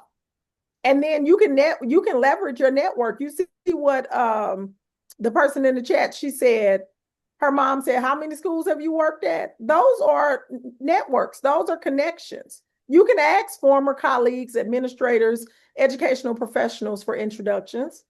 Make it easy for them. And then you can attend local events, the board meetings, educational conferences, community forums. And of course, LinkedIn is a favorite place because that's where you do business at, on LinkedIn. Share your expertise. How many people really know what you're doing on LinkedIn? Have you told them what you're doing? Have you told them that you're available for hire? Have you told them that you have these workshops available? Have you told them what problems you solve? I'm going to tell you what y'all do. And I'm not trying to be funny and I'm not trying to shame anybody, but I'm going to tell you what happens. We will write a book and we will think that by posting the book that we are promoting the book. We are not. You wrote the book because you were scared to go out and get the service. And so the book is the task that you could do and you didn't need approval from anybody. But now you need to sell the book. And so you think that by posting the book online and telling people about the book, that is going to build credibility. I am so sad when people write a book to build credibility. You got to build credibility before you write the book. Mm-hmm. Amen. And so let's make that happen. We write 4 or 5. I got a friend right now. She got 6 books written. She's written 6 books and has only sold about 20 of them. Why would you keep writing books if you're not selling them? Somebody's off mute. So once you're in the conversation with the right people, the next part is just structuring what they can actually approve. And so let's talk about structuring your winning proposal. So your proposal is not a document.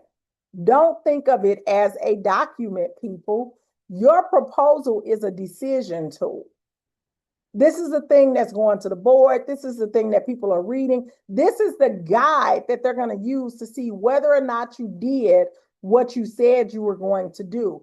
And so if the proposal does not make approval easy, it will stall no matter how good the relationship is. It doesn't matter if y'all been cool, this your homeboy. He said that if you ever opened your consulting business, he will take care of you. If that proposal doesn't make sense, they can't approve it for you. And let me tell you what teachers think proposals need to do.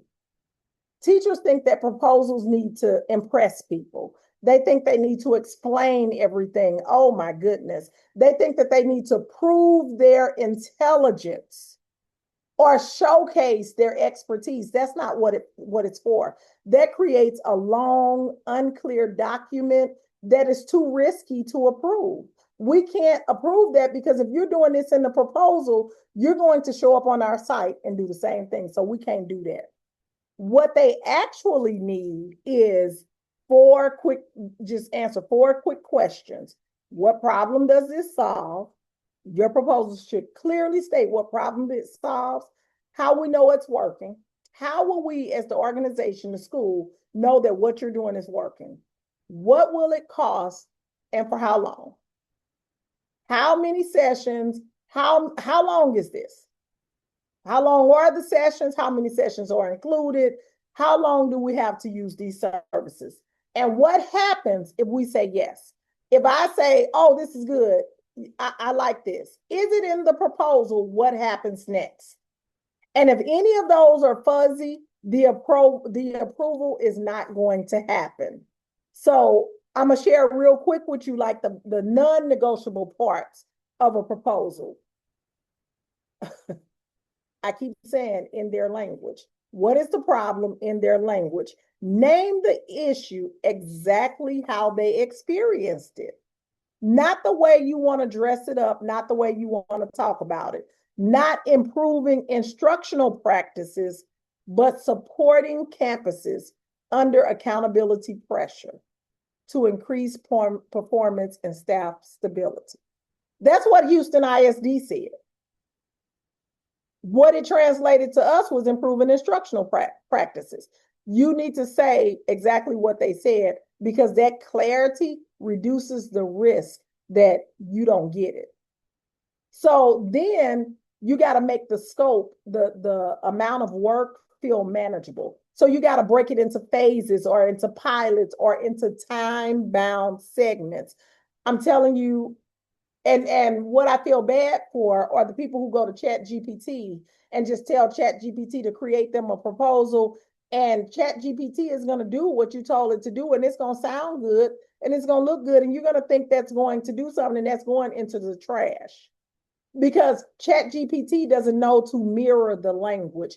ChatGPT doesn't understand how the school system works, the complexity and the nuances of the school system. And so you're going to create this big plan that looks good that no one would implement in a school system. We don't even have time for that.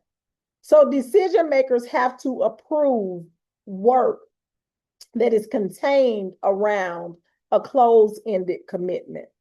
They got to know, when is this going to happen? How long is it going to take? So you break it into parts for them so that they can see. You might do quarter 1, quarter 2, quarter 3, quarter 4. If you're doing a year long, and when I say a year long, that doesn't mean that you're going to be there for a year. That just means you might do 4 trainings in first semester and 1 training in the second semester. So they have 1 year to use all of their trainings. So then your outcomes need to be tied to existing metrics. Do not make up a metric. If they say their improvement plan, you should align it to their improvement plan. If they said their reporting cycle, align it to their reporting cycle.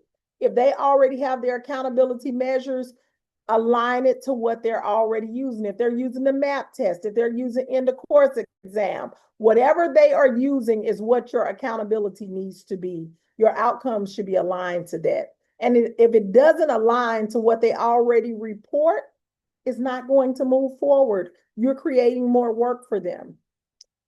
I got to do a little bit about pricing, just a little bit about pricing, because pricing is so hard for some of us. You can't do these vague ranges. You can't do $30,000 to $60,000. No one's doing that. You can't do custom everything. You're going to burn yourself out. But you also can't do hourly. Honey, you have too much experience. That's like asking LeBron, how much would it cost for me to buy an hour of your time? No, that's not how it works. We're not doing hourly. You're paying for my experience. And so you need to have a daily rate, whatever that daily rate is, and then whatever your package rate is. So have a rate. You can use flat fees, you can use daily rates, or you can rate it based on your defined deliverable. But whatever you use, it needs to be predictable pricing. They need to be able to know this is predictable pricing. For example, I do an assessment called the DISC assessment. That assessment is $200. So they already know if I was only supposed to give 10 assessments and they want me to give 14 assessments, it's easy for them to look and see those 4 assessments are going to cost us an additional $200. If they don't look to see that, I'm going to send them a message to let them know, oh, hey, more than happy to do all 14 of the assessments. Want to make sure that you see that the contract called for 10, you're adding an additional 4. That's going to be an additional $800. It makes it predictable. It makes it easy. And then you got to have a clear next step for approval. Who signs? Who gets approved? When does it start? How's it renewed? How is it expanded? There should be no ambiguity. So we want to make sure that we're clear on that. Okay. So as I'm going to keep moving. So it's not academic writing. It's not a dissertation. It's not a lengthy grant application. It's a clear solution-focused pitch that shows how your program benefits the schools, backed by results and a reasonable budget. It's that simple. And then you're going to clearly articulate your impact and outcomes. Decision makers want to know what changes will they see, how quickly will these changes happen, and what evidence supports that the program will work. And then you want to definitely use impact statements. Like, that's going to be super important that you use impact statements. That means you're going to say things like, teachers reported a 30% improvement in job satisfaction after attending our wellness series. So make sure that you are including that. And just so that you know, the things that make your proposal get ignored, because I don't think that some of us realize that there are real people reading these proposals. They are too long. Nobody's reading your 70-page proposal. Nobody's reading your 40-page proposal. It's going in the trash.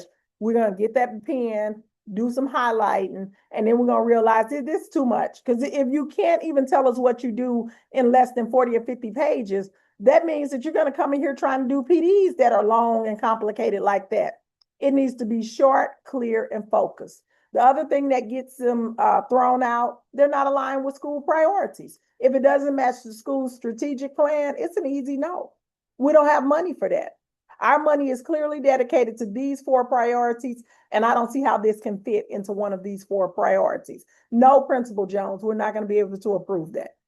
It doesn't have clear outcomes. Schools need to see the measurable results and make it easy for them. Be specific and be transparent about pricing. Don't let them guess. Don't leave them guessing. And don't be overly academic. I'm telling you, I think that you all think that everybody who's reading these proposals have PhDs, and they don't. Your board members are people from the community. Some of them are parents, some of them are secretaries, some of them are lawyers, some of them are, work at the gas station. They are concerned about their kids' health. They maybe are looking to move into their next level of government, which will be like a mayor position or some type of seat in the community. And so they got on the school board. You need to make sure that you are speaking in plain language, not using those abbreviations and not using school jargon. So those are the things that will definitely get you kicked out of the proposal process. And then you just got to master the process. Now, I got to tell you, we're just scratching the surface here because I don't have a lot of time. I'm already over. Right now, I'm over. But we're just scratching the surface. But the things that you cannot be stuck with is a program works, but why would you have a program that work, but you haven't pitched it? Why have you not pitched your program? Can you put it in the chat? Can you put it in the chat? Why have you not pitched your program? Because I know as people on here, you probably have programs that are fully developed and ready. You have an idea for a program. Oh, she said fear and self-doubt. That's a big one. You probably know exactly what needs to happen. Who are the people who have a strategy that they use in their classroom? I'm working with a lady right now. She is a small group specialist guru. Like, she does small groups for little kids. She does K-5, but like her sweet spot is 2nd and 3rd grade. She said need more manpower. So how many contracts you got if you need more manpower? If you got that many contracts, you should be good to go, because it's easy to hire people. That's the only reason why you need more manpower. She said, I haven't really looked into schools and districts. What are you waiting on to look into schools and districts? You got to know you only have one. That's easy. That's an easy fix right there, because 9 times out of 10, you're going to do the majority of the work because you need to make the money. Just trying to figure out how to get started, the first few steps. Oh, that's a good one. Let me say this. A lot of times we want to know the first few steps when all you need to know is the first step. All you need to know is the first step, and the second step will reveal itself after we get the first step done. Structure process for finding RFPs. We can talk about that. Okay, that's easy. That's easy, because right now, I can tell you right now, you can ask ChatGPT where the RFPs at. That's easy. Uncertain of startup strategy and maintaining full-time job with consulting business. Oh, that's a whole conversation. I want to have a whole conversation about that, because we're tricking ourselves. We're tricking ourselves. I can tell you 1,000 things that you're doing right now while you work full-time. It's 1,000 things that you're doing right now while you work full-time. But the problem is, you want to do those 1,000 things, have your full-time job, and start consulting. That's not how it works. Because that's who you are right now. In order to move into the next level, make more money, people who make $50,000, $60,000 are $50,000, $60,000 people. In order to become a 6-figure earner, you got to become a 6-figure person. And so 6-figure people don't overcomplicate and overburden themselves trying to do things for everybody else, trying to be on every committee, trying to help mama, sister, cousin. They understand we all get the same 24 hours in a day. And my dream is the priority. And so I come first. But we'll talk about that. So she said, you are really breaking this down for us. Because I'm telling you, from what I'm giving you, you can go out and get contracts. But I'm telling you, if you're stuck right now and you have a program that works, but you haven't pitched it, you need to ask yourself why. If you have emails where people have asked you about your work, but you have not answered, or they showed interest and you just kept kind of talking over it, there's a gap. there is a gap, and you got to understand where the gap is. And I still got to give y'all number 5. I'm going to tell you real quick about the March approval method. The March approval method is a 30-day system that's going to help you. It's going to help you identify the real decision makers.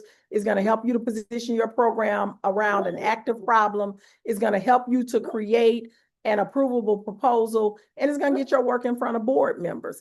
And I want you to know budgets are flexible, boards are meeting, and decisions are being finalized. If you miss this window, you're going to have to wait for months. Why wait when you can get it in now? So if you have to understand that it's about timing and not about talent. A lot of y'all think this is about talent. It's not. It's about timing, it's about preparation, and it's about willing to move forward. But let's keep going. And just being clear that decisions are being made now. We're in January. February, you need to be submitting. March, we'll still take some submissions. Board meetings normally happen second, third, fourth Tuesday or Wednesday of the month. And then in April, second, third, fourth Tuesday or Wednesday of the month, you get your notice that yours was approved. You set up your appointment, and then you walk through the process. But the problem is you're going to miss the funding process. But let's go to number 5, which is the timing and follow-up for approval, because I don't want us to miss this. I don't want you to miss this. So approval is not about enthusiasm. Let me say that. It's about alignment with decision cycles. I cannot say this enough. Great proposals die when they miss the calendar. You're going to miss the calendar. Let me tell you what you think. You think that if it's good, it'll move. I have so many teachers who say, but I have a good program, and I know if the program is good, they'll accept it. That's a lie. It's not true. You think that if it's good, it'll move. You think that if they're interested, they'll call back. Oh, if they're interested, I talked to him about it. I pitched it to him, and he said he'll talk to his boss about it, and they're going to call me back. That's not how it works. Some of you are right now thinking follow-up is annoying. I don't want to do follow-up. It's annoying. If they like what I had, they would have followed up with me. It's not how it works, people. I'm going to keep saying it. And then here's the biggest one right here. Some of you all right now think that silence means no. You have told yourself they didn't answer, so they don't want it. That could not be, that's so far from the truth. Silence does not mean no. And I need us to take that out of our mind, because these beliefs are costing you contracts. Let me tell you how approval timing actually works so that you can understand this. Most approvals have to move through the department review, the budget confirmation. Sometimes the budget confirmation is through your secretary or through the principal's secretary. Sometimes it has to go through legal or procurement in order to move forward. It has to be placed on the board agenda, and the board has to vote. Are we hearing this timing process? And your job is not to rush this, but your job is to stay present while it moves through. So that if they forget, if they forgot about you, if they found something else and we're going to put you on the back burner, but here you are, you showed up again. Let me give you a couple of timing rules that help you to close contracts. See, people ain't telling y'all this. And let me go on here and say this so that, because I'm tired of seeing y'all do this. Stop working with these people who ain't in school systems closing contracts. Ask them when was the last time they closed a contract on their own without a referral. Ask them when was the last time they actually worked a contract in the school system. But more importantly, ask them how many contracts have they worked. Ask them how many contracts were they the prime on, who went after the contract, wrote the proposal, won the bid, did the interview, went through the full process on their own. We have people out here who are trying to teach people how to do this stuff, and all they do is get contracts through referrals. Their sister's husband is the superintendent of a school system, and that's how they got their contract. But now they got a course that they want you to pay in so that they can make money off you. Y'all stop falling for this okie doke. Stop falling for this. And I'm going to especially say this to any marginalized people whether that's you are a minority, whether or not that you're in the LGBTQIA community, regardless as to what puts you into the marginalized group. And yes, being a woman puts you in a marginalized group. Stop learning from people who don't look like you. They don't understand what it takes to go in there. And I'm going to speak for myself and why I do this work. I'm just going to tell y'all the truth. I do this work because I'm a Black woman and I show up as a Black woman. I can't change the way I talk. I'm from St. Louis, Missouri. In St. Louis, y'all know Nelly is from here. Nelly don't talk like that because he trying to sell a rap album. That's how we talk. We drag our A's. We do all those things. We like fancy hairstyles. We cityfied, and we're not ashamed of it. Stop all this code switching, trying to be somebody that you're not. Then you go into these groups. I'm gonna say what happened to me. I can't say what happened to you, and I'm trying to hurry up. But I see so many people waste money. You're in this group with this white woman or this white man, and they're telling you how to close contract. First of all, 90% of it is lies. Second of all, when you say, show me your track record, when you say, what do I need to say when they say this, they can't tell you what it's like to show up as a Black woman walking into an all-white room. But I can show you on video of me sitting in an all-white room as a Black woman, being fully respected, being myself, with my Chanel scarf on, with my Nike set on, with all of my gear, and it's no shame. I show up professionally. I'm moving throughout the building because it's about what I know and the confidence that I bring, but it's the barriers that you had to break. A white woman can't teach me that. The white man can't teach me that. The white man has everything situated for him to win. Everything is there for him. It's not there for us. We are the ones who are looked at the least. Your stuff is not making it through. And then we think I'm gonna put my picture on it. Well, now you done just eliminated 50% of the chance of you getting in, because what's the stereotypes about Black women that are not true, mind you?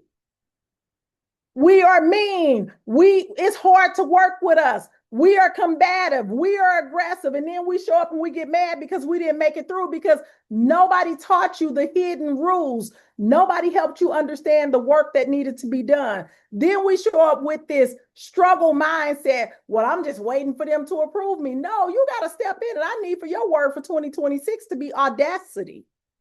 And some of us got audacity for the wrong reason. We think that because I got a degree, that makes me have audacity. No, create something, build something, sell it, get money from it. That's going to create some audacity for you. But we will buy new shoes. We'll get $1,000 weaves, but we won't do what we need to do to bring more money into our household. I'm going to move on about my business. Listen here, because I'm telling you, this is all about timing. Everything is about timing. Boards approve on schedules. They don't approve on emotions.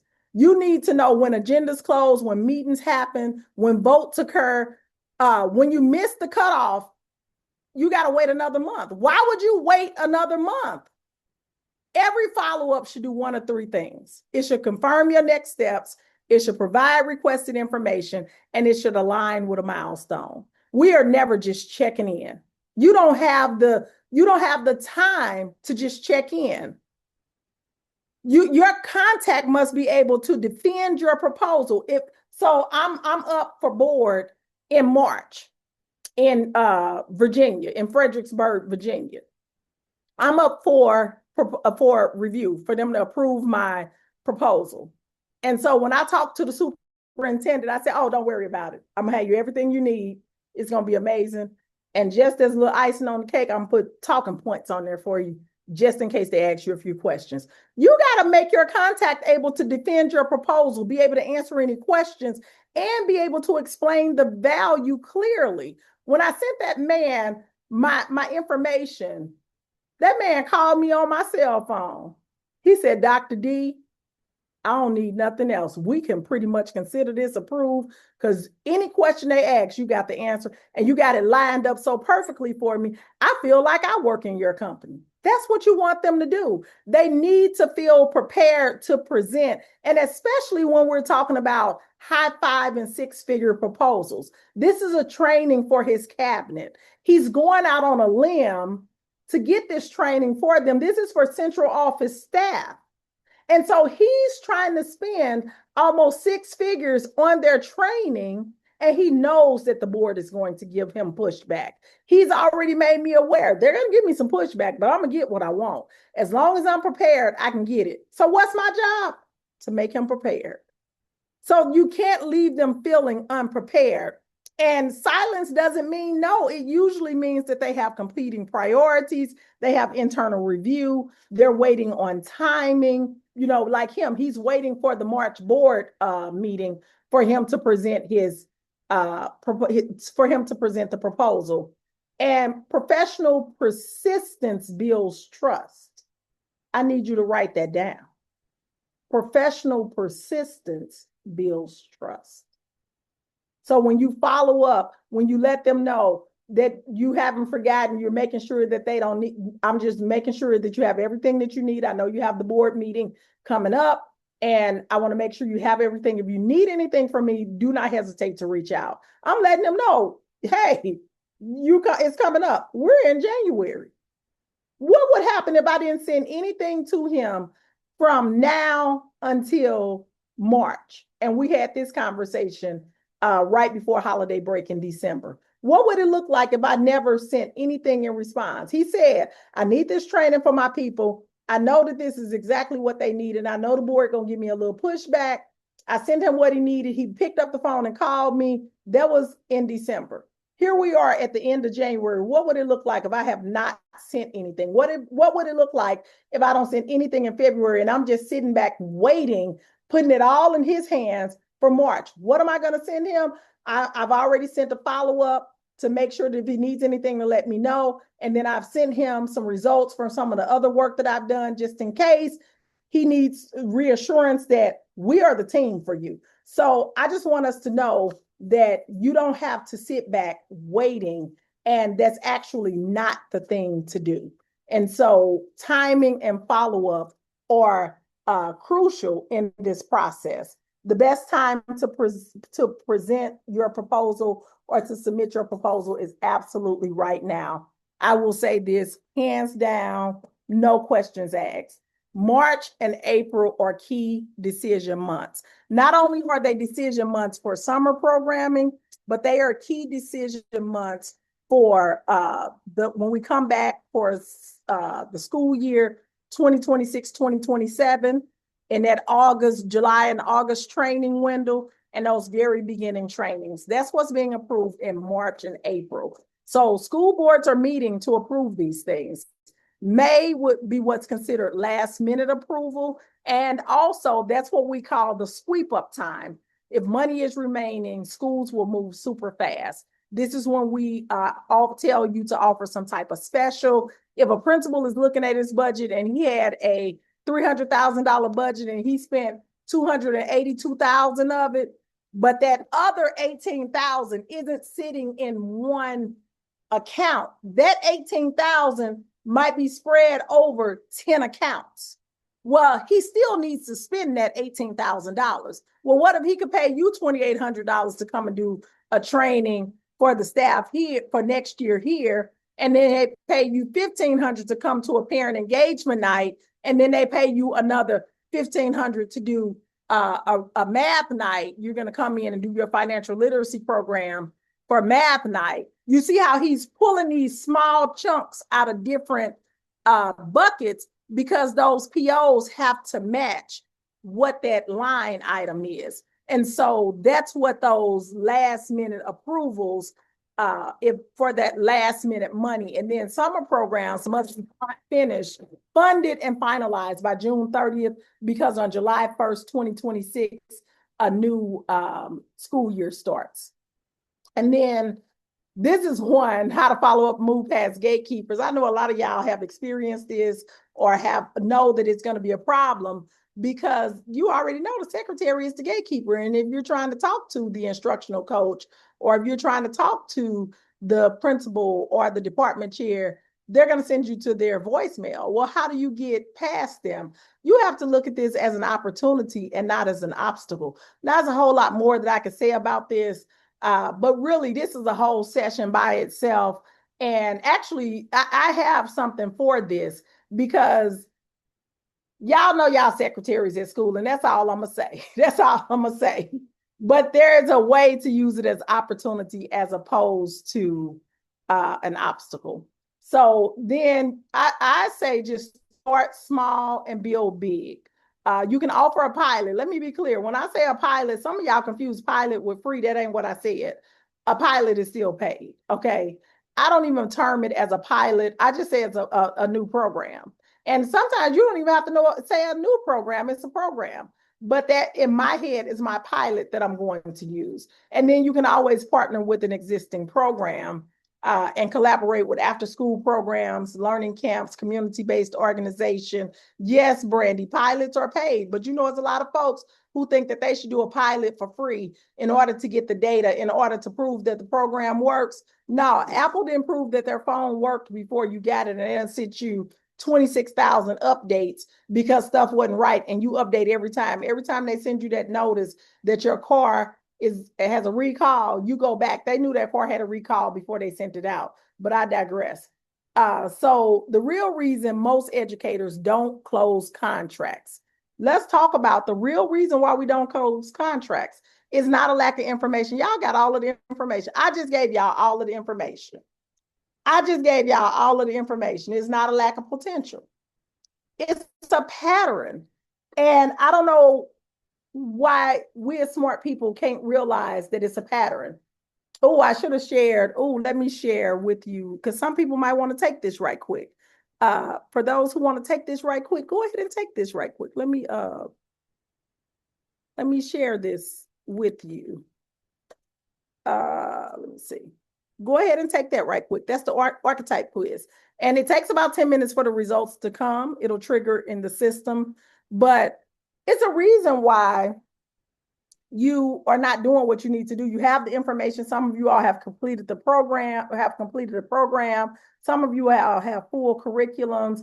Some of you all have talked to people who said, we'd love to talk more about your program. Some people have told you they want to introduce you to people, and you have not followed through.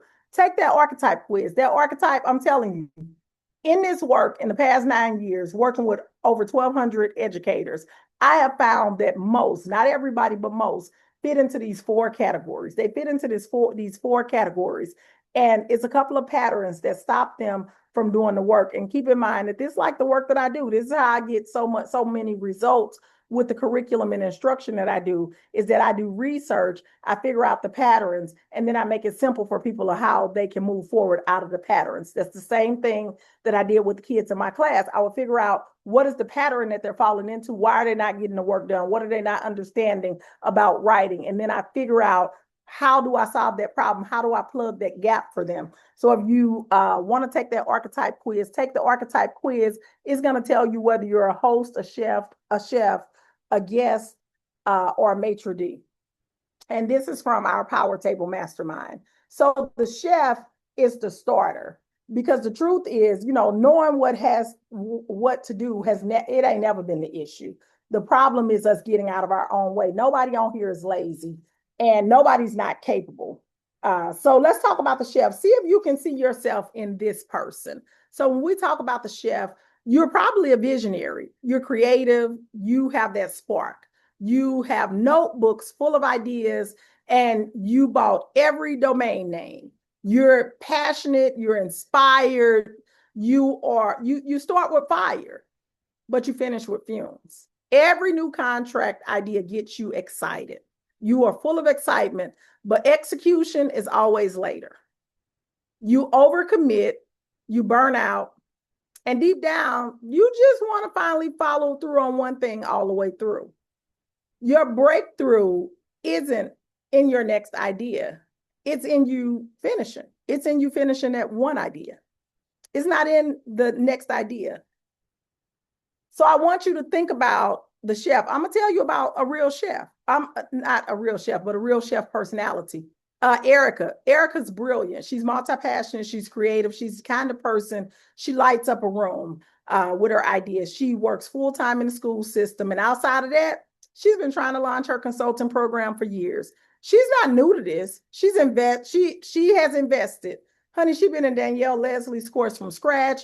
She's been in the Digital Course Academy. She's been in branding boot camps. She's been in coaching circles. You name the program, Erica has been in it. And every time it starts the same way. She gets an idea, she gets excited about it. She builds the landing page, she launches the website, she posts on social media, and then she disappears. Not because she wasn't working. She's working. She is. But not on that idea anymore. She thinks the momentum faded because the idea was wrong.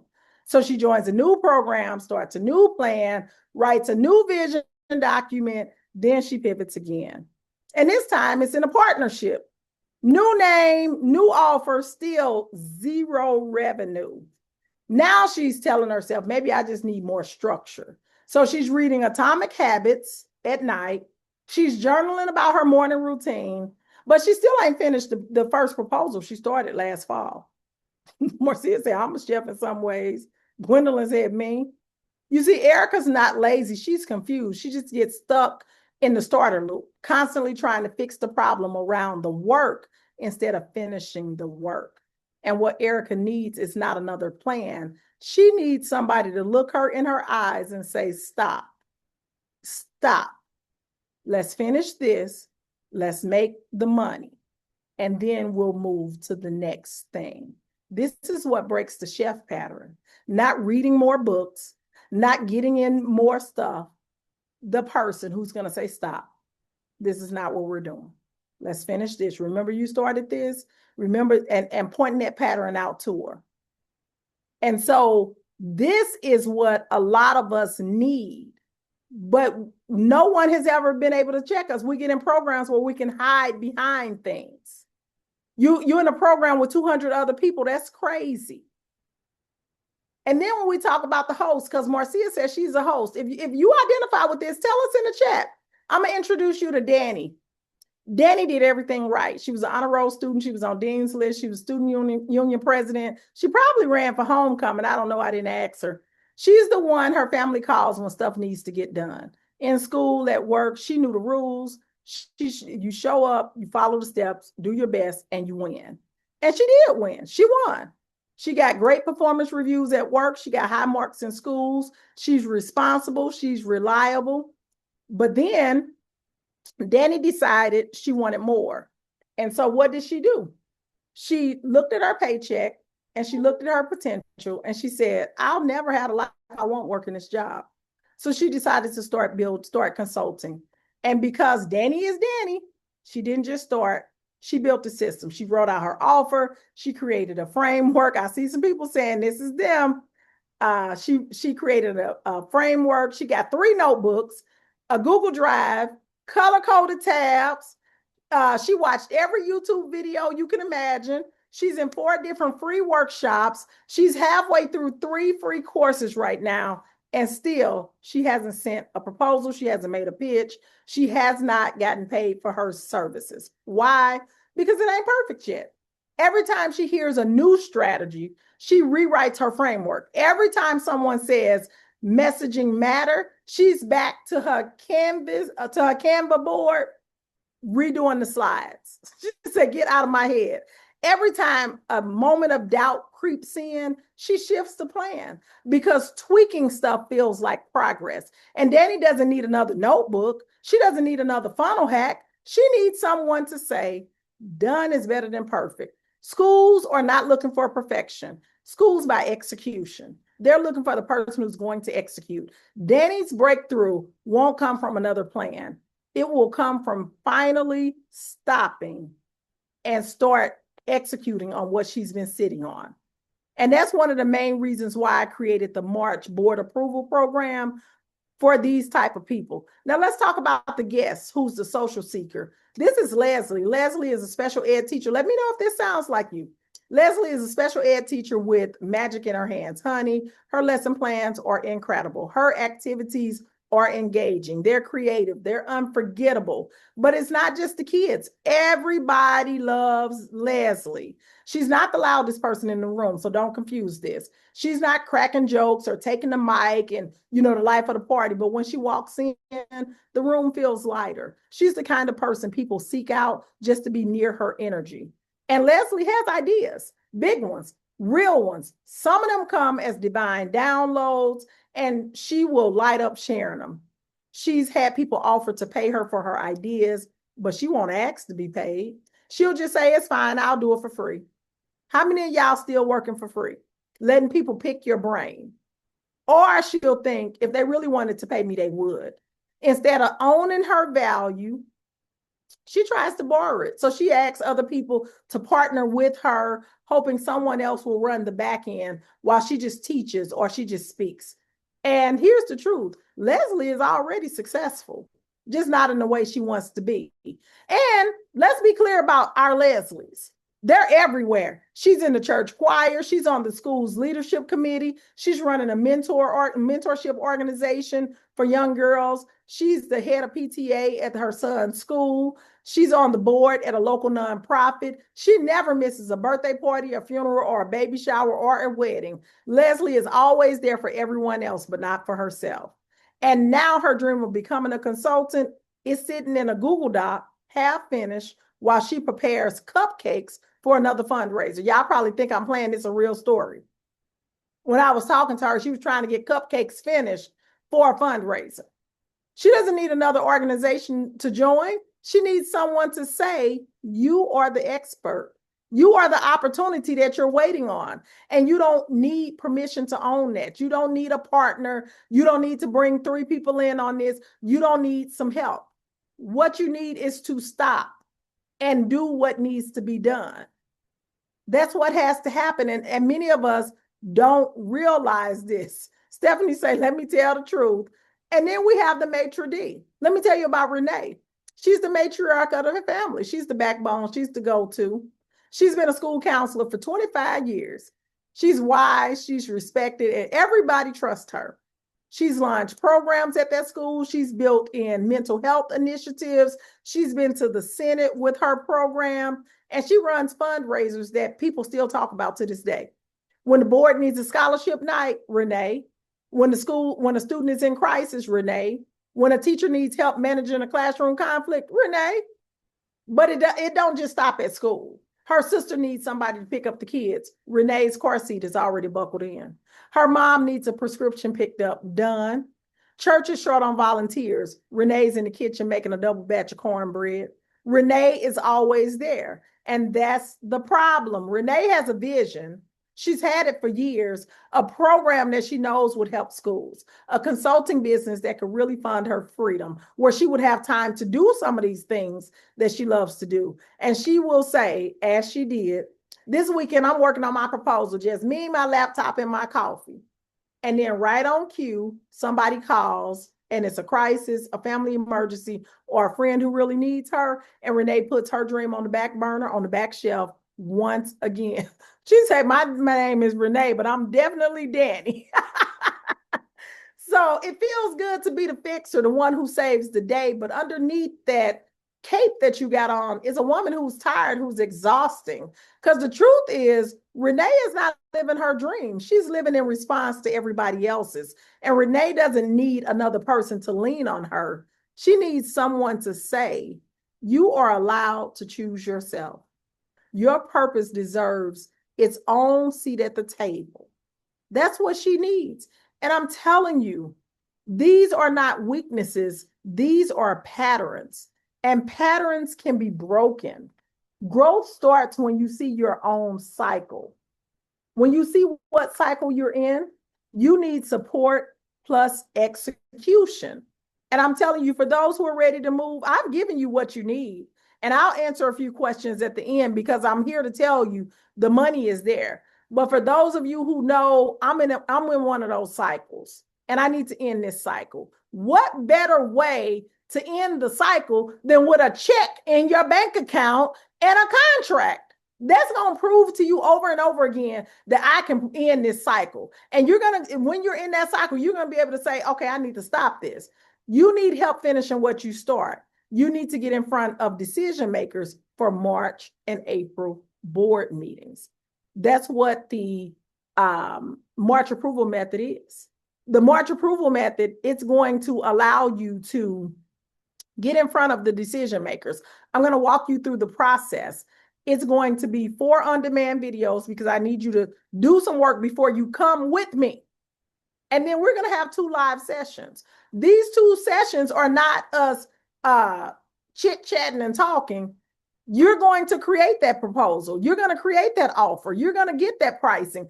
And that's going to be from these 4 short videos. These videos are 20, 25 minutes. It shows you examples. It walks you through, tells you exactly what you need to do. All you need to do is follow directions. I take the guesswork out. I even show you how to use AI prompts to help you so that it will give you a quality answer and not the stuff that makes no sense in the school system. So then when you come to the first session, which is going to be on February 2nd, and if you can't make it, it will be recorded, then we're going over your offer. We're going over your program. We're going to make sure it makes sense. We're going to make sure that it's clear. We're going to make sure that you have your right audience. And then you're going to go back. You're going to fix and revise the things that need to be revised. You're going to have a couple of assignments that are going to be pointed and direct at what you need to do.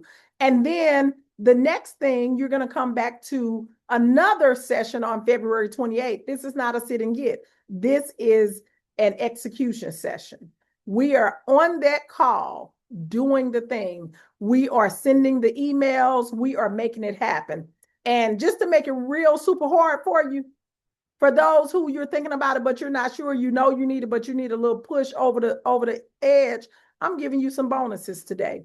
A VIP ticket to my in-person pop-up in Atlanta. And that's going to help you to maintain that momentum and get that second contract. And at that VIP, you'll go to the VIP dinner with us. It's going to be amazing. And then I'm also going to do a proposal review for you. Now, in the normal program, you don't get the proposal review. When we come to the live session on February 2nd, we walk through the proposal and you have examples in the container. However, you will then send the proposal in to me and I'll personally review it. And I'll give you 3 things that are going to move the needle for you on this proposal to make it a lot tighter, a lot cleaner. And anybody who's ever used my proposal review service will tell you that I'm the GOAT. For those who don't know, I used to be a writing teacher, but I understand that it's not about writing an essay. It's about getting people to clearly understand the problem, the solution, and why you are the answer. And then the third thing, some people need to listen to this because the Pitch Like a Pro, a few of my past clients told me that the biggest thing that really moved the needle once they got through the proposal was getting through the gatekeeper. And so what we did was we brought a couple of school secretaries in and they walked them through some phone calls. Like they helped them to understand what's happening on the other side of the secretary desk when they're calling in, what their mindset is. And then I also know what questions to ask the secretaries. And then we do a few mock calls to take some of that anxiety away from them. Because the one thing about the school secretaries, their job is to gatekeep. But did you know that they have 4 or 5 other jobs that need to happen on those phone calls? And so that's what they share with the consultants. And this is a live group session where you practice your pitch.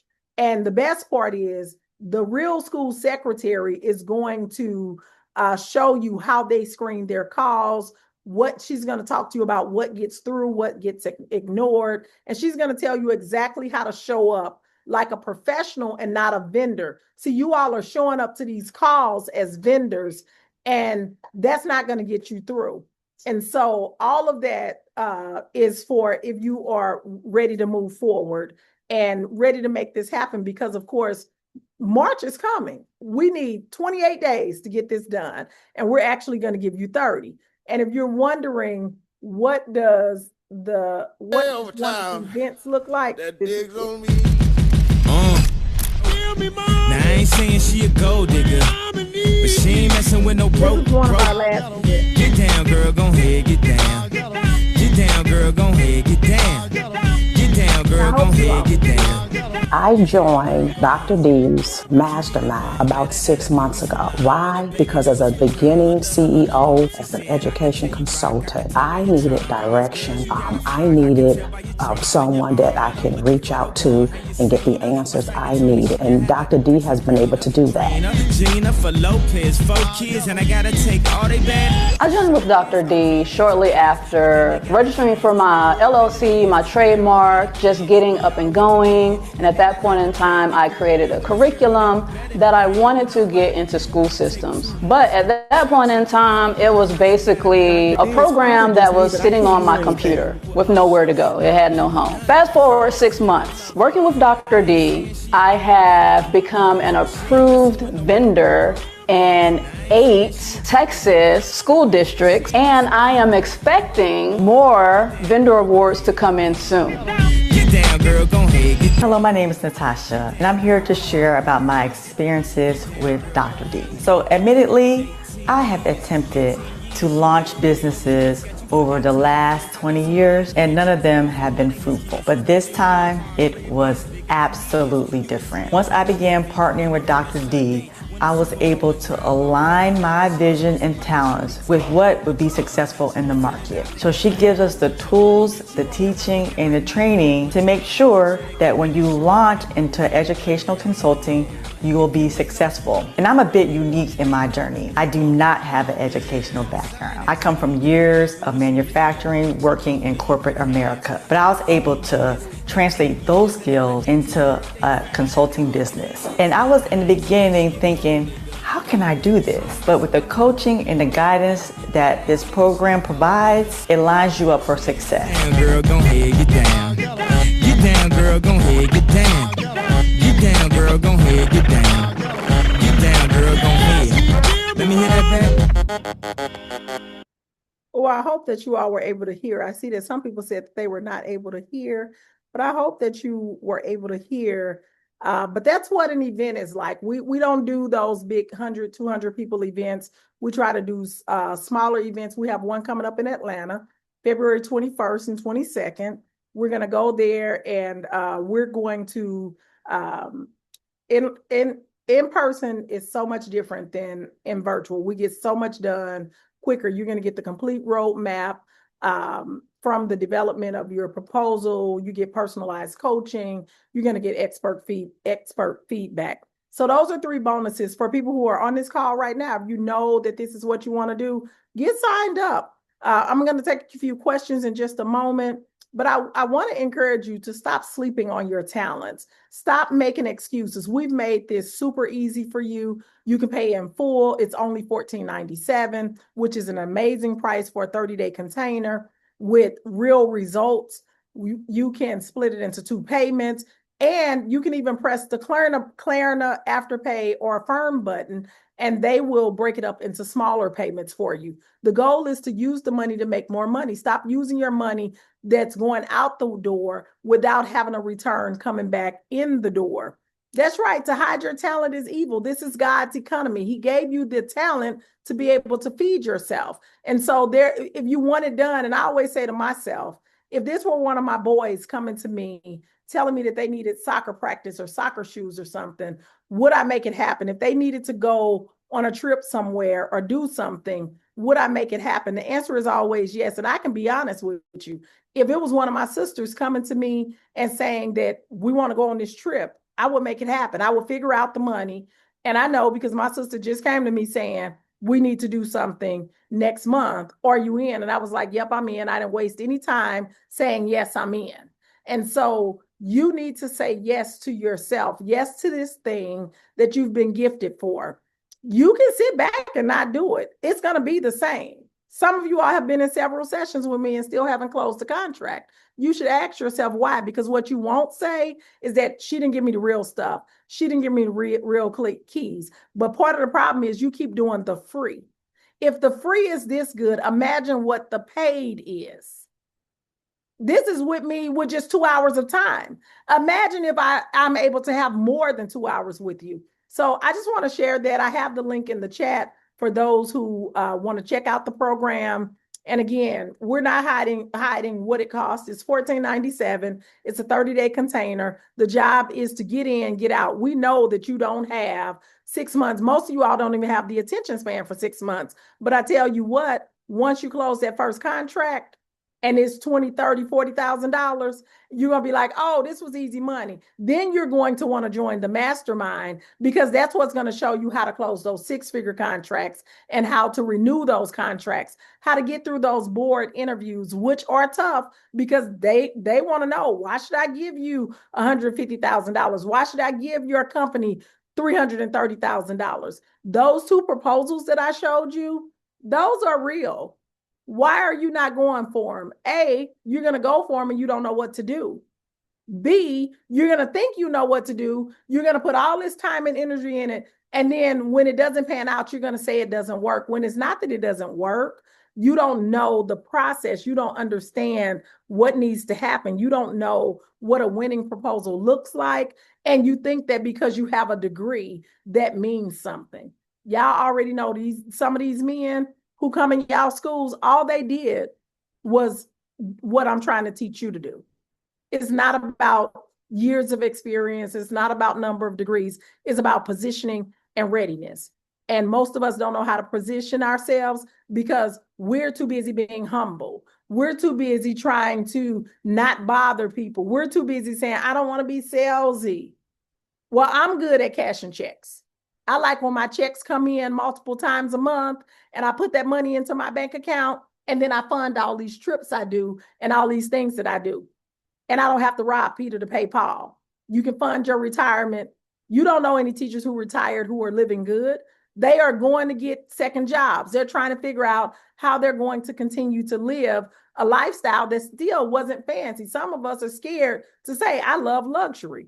And some of us are going broke trying to have luxury. What if you can have luxury and it's not sending you broke? Because the meaning of luxury is not needed.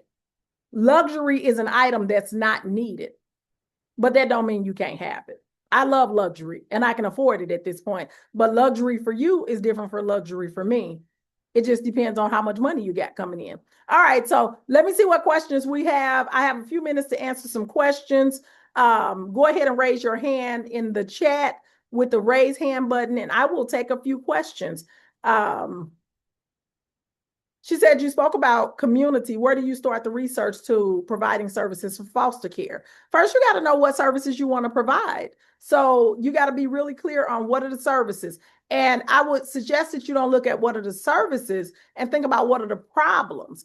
Because, okay, so when you laser focus and say, I want to work in foster care, that means that you're thinking only about foster care. When you think about what is the problem that I'm solving and what type of people have this problem, and then where do I find those people? Because if they're in foster care, they're also in schools, they're also in YMCA, they're also in Girls and Boys Club, they're also, so they're in some other places. They might even be at the housing authority, because they may be getting subsidized housing. So it's a number of places that you can look for these people at.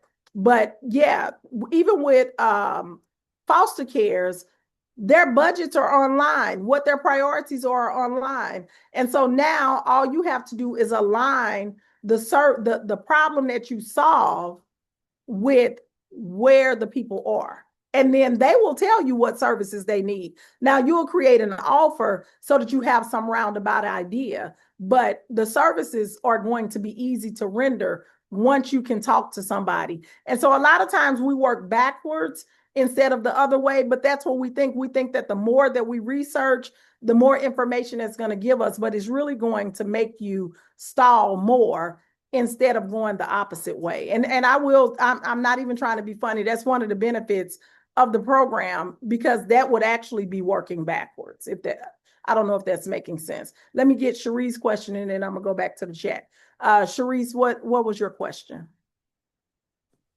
Yeah, I just wanted to know, would you recommend vetting a program or prepping a program through your current position? Like, I'm an instructional coach, but I also do small group for secondary students who struggle with reading. So like if I created a program and then kind of vetted how, all the steps of how I could show somebody else how to do it or do it on another campus, like in my current position, would that be something I should do, or leave that alone and just create the program itself? Okay, so I'm gonna tell you the truth. I trust that you will. I trust you will. That's why I'm asking. We're not working for free. You Yes, are an ma'am. expert. You have been doing this work for a number of years. You've gotten the results. That's why you know that this is what these secondary students need. You have doubt because you're wondering if they're going to pay you for this. But it's not whether they're going to pay you for it, it's whether you can position it in a way that aligns with what they're doing. I can tell you right now, reading in the secondary, I'm a traditional secondary teacher. Reading in the secondary level is extremely hard. Honey, we don't teach reading. We don't, even in special education, they don't teach reading.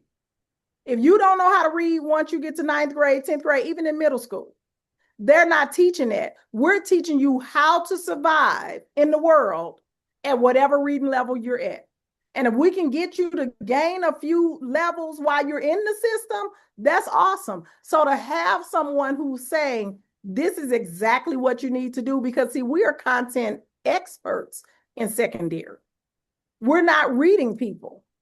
So I'm an English teacher. Nobody taught me how to teach students how to read.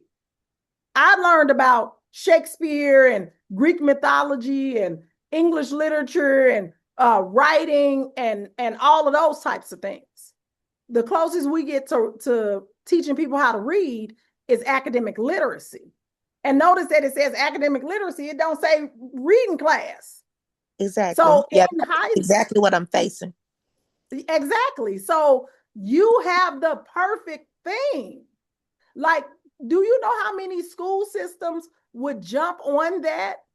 Because that's not being taught. Teachers don't know what to do. But if you can give a teacher a step-by-step, go in, do a little bit of job embedded coaching, model for them a little bit, they would be more than happy to do it. If you wanted to do the program yourself in a school, they would pay you to do it, to cycle kids in. It might be doing a seminar period. It might be doing a summer program. You might launch your own summer program. I can tell you right now, my son went to a summer program that I paid for out of pocket, $1,500 for 1 week. And in that 1 week, they said with this focused attention, they only had 7 kids in the program, $1,500 per kid, 2 hours. That's all they got, was 2 hours a day. And they guaranteed you that you would get 1 to 2 reading levels. And you could even take the kid and let somebody else test if you wanted to, using the same test metric. And sure enough, it worked 1 week. And that was through the school system. So I want you to understand, like, people are looking for solutions. And even if the school system isn't looking for it, guess what? There are parents who care about whether or not their kids can read in high school. They know that their kids are struggling. And now they're in a better position financially. And so they can pay for it. But when the kid was in 6th grade, they couldn't pay for it because they were still at middle level of their job and was still robbing Peter to pay Paul. So I'm just saying, no, I would not do it as a free pilot. I would pitch the program. I would understand what's the messaging needs to be. How do I need to position this? Make sure that I'm aligned to funding sources, and I would make that happen. Yeah, so that's what I would do, Sharice. Thank you so much. I appreciate you. Had so much insight. I really do appreciate you. No problem. No problem. All right, who's next? Did we have another person who wanted to ask their question? Let me see what we have in the chat. Oh, Lynn said, for the young ladies that are aging out and going into the community, soft skills and job training. That's the RFP that I showed. Kaya says, I've been in education for 12 years and currently in a certification program. Do I need to wait until I'm certified to start pitching? Absolutely not. See, this is a problem that the school system, and it's not a problem. This is what the school system intended. So you're in the institution of education. The reason why it's called an institution is because there are a certain set of rules that they must abide by in order for it to work. And so they have trained and taught us that longevity and degrees matter. They've also taught us that good teachers break their back and kill over and go all out and do all this extra stuff if you are a good teacher. And that's a part of the system. And so that's why we think that we need to do all of this extra stuff and we need all of these certifications. No, if you get results, go and start pitching, get your money. People are literally waiting to pay you. They just don't know who you are. No, Marcia, this program is for March and April board approval. So Marcia said, will you have opportunities on February 28th? No, this program is for March and April board approvals. This is for, you have a program, you have an idea, and it doesn't take forever. Like a lot of times we think that it takes, all this time to get stuff done. It doesn't. What you need is 4 to 5 hours in a week and to do the work that I'm going to give you. And then to come to the 2 Saturday sessions. I promise you, when you get through, you're going to already have pitch programs because you're going to do it in the session with me. Like that last session is pitch, pitch, pitch, pitch, pitch.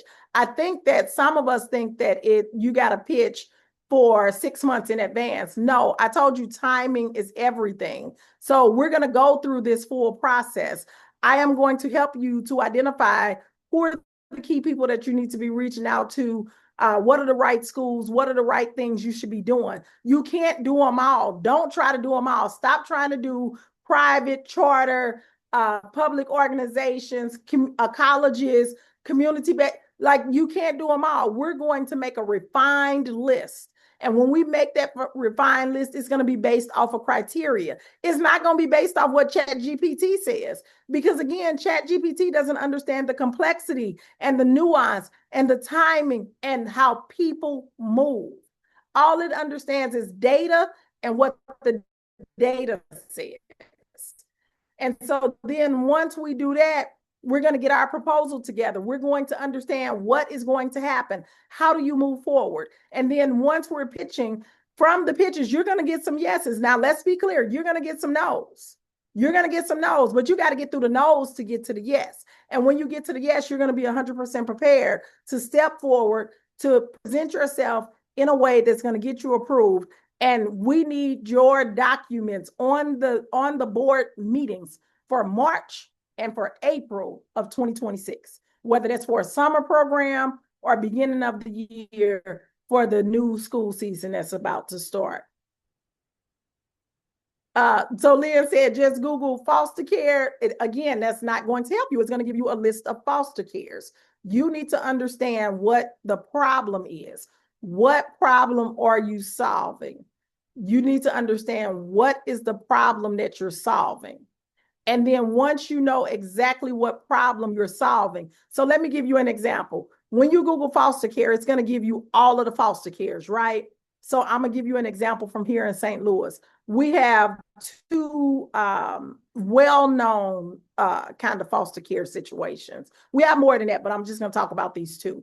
So one is the Annie Malone Children's Home. Annie Malone Children's Home is one. And then the other is Epworth Center.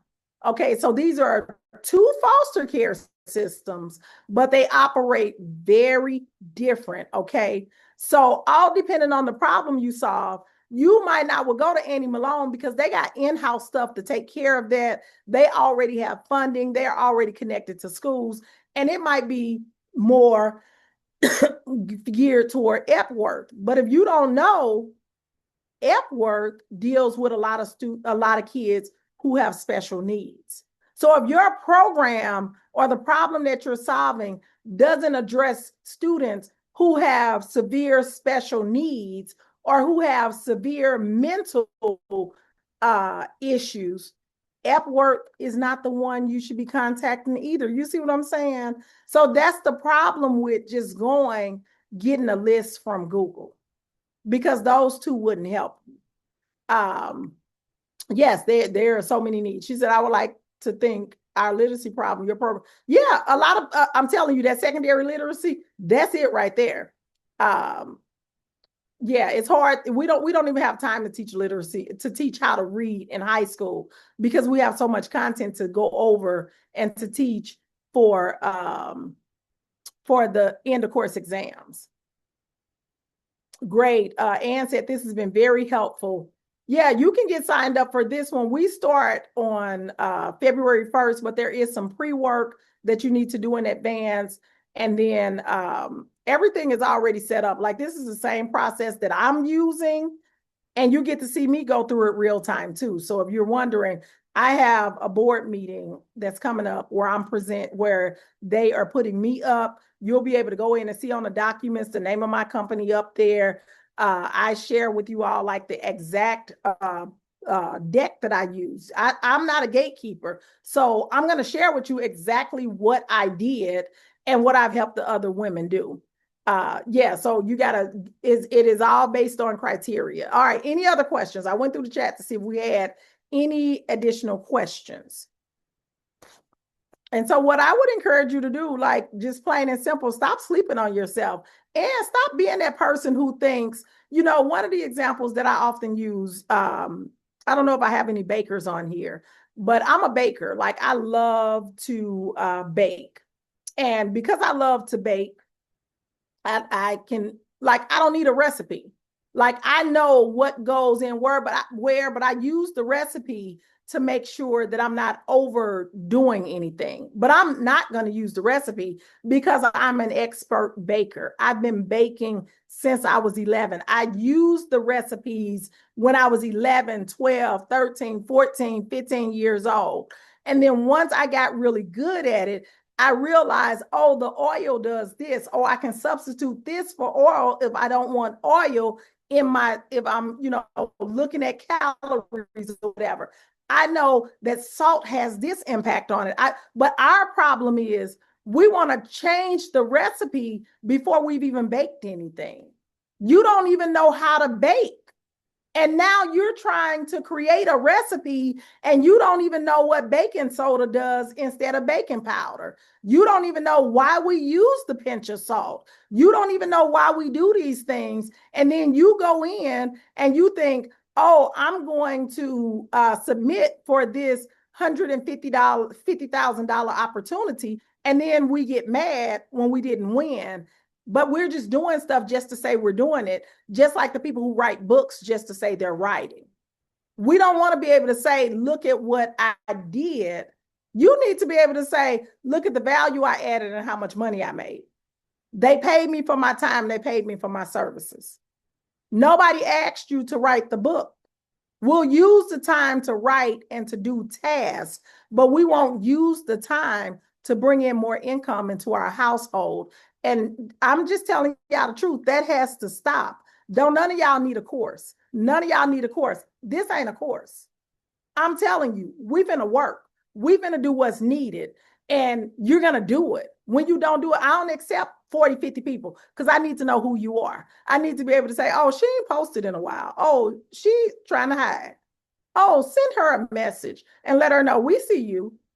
Tell her to set up a one-to-one with me. I want to talk to her for a minute. So that's what we do. See, Lynn says she loves to bake. I love to bake. And if I said to you right now, can you make a top tier German chocolate cake from scratch with no recipe? Most of us wouldn't be able to do it because all you know are a few of the ingredients that go into a chocolate cake. When I would be able to go in there and within an hour and 20 minutes, I can have you a chocolate cake that'll be almost ready coming out the oven and it'll be perfect. And if you say that you have diabetes or this or that, I know how to change the recipe so that you're not going to fall over and your glucose level go up super high.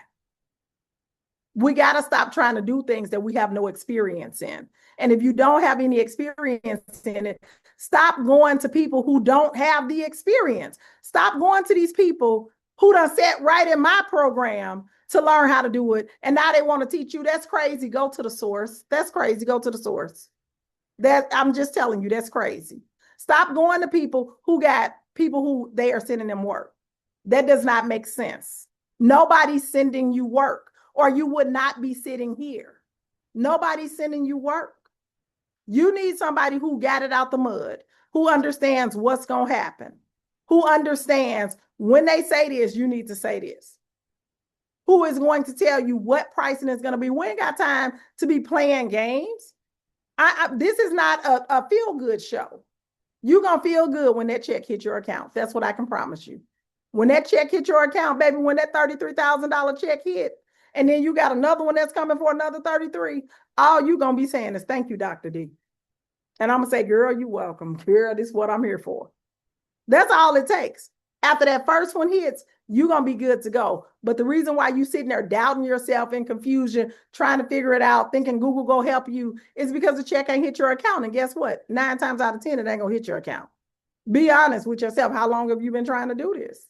That's all I'm saying. So I got folks to see, people to do. The snow is here, and that means I'm not going anywhere. So I'm going to be right here at the house. But I'm going to do a couple of calls and help some of the folks in my mastermind. Yes, so if you have questions, reach out to me, but I highly encourage you to get it signed up into the March approval program. This is for the March and April board meetings. I'm going to give you the 3 bonuses, which the 3 bonuses by themselves make it worth the while. That's going to pay you back all the money that you spend. But what's going to really pay you back is when you close these contracts, okay? And that is with the people who are already in my mastermind. So this is not something that's made up. This is what my mastermind is actually doing.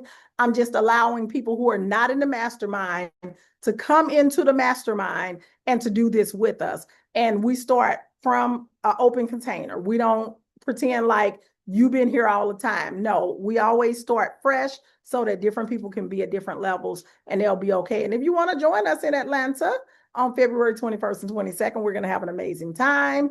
Come on and join us in Atlanta. It's a pop-up shop. It's called the Blackout Experience. And we are going to have an amazing time. Don't hold me to what these other people do. I am not these other people. When you come to my workshops, do not compare me to Sally Jane over there. That's not what we do. I show up the way that we operate. My business is Educators Moving On Network, and we're helping educators to move on. We're not that stuffy business conference. You're going to get everything you came for in a professional and respectful manner. You're going to have a good time, and I'm going to show you how. You don't have to code switch, be somebody else, do that social clicks and all that. That's not what we're doing. All right. Thank you all for coming today, and you all have a great rest of your day. I'll talk to you later.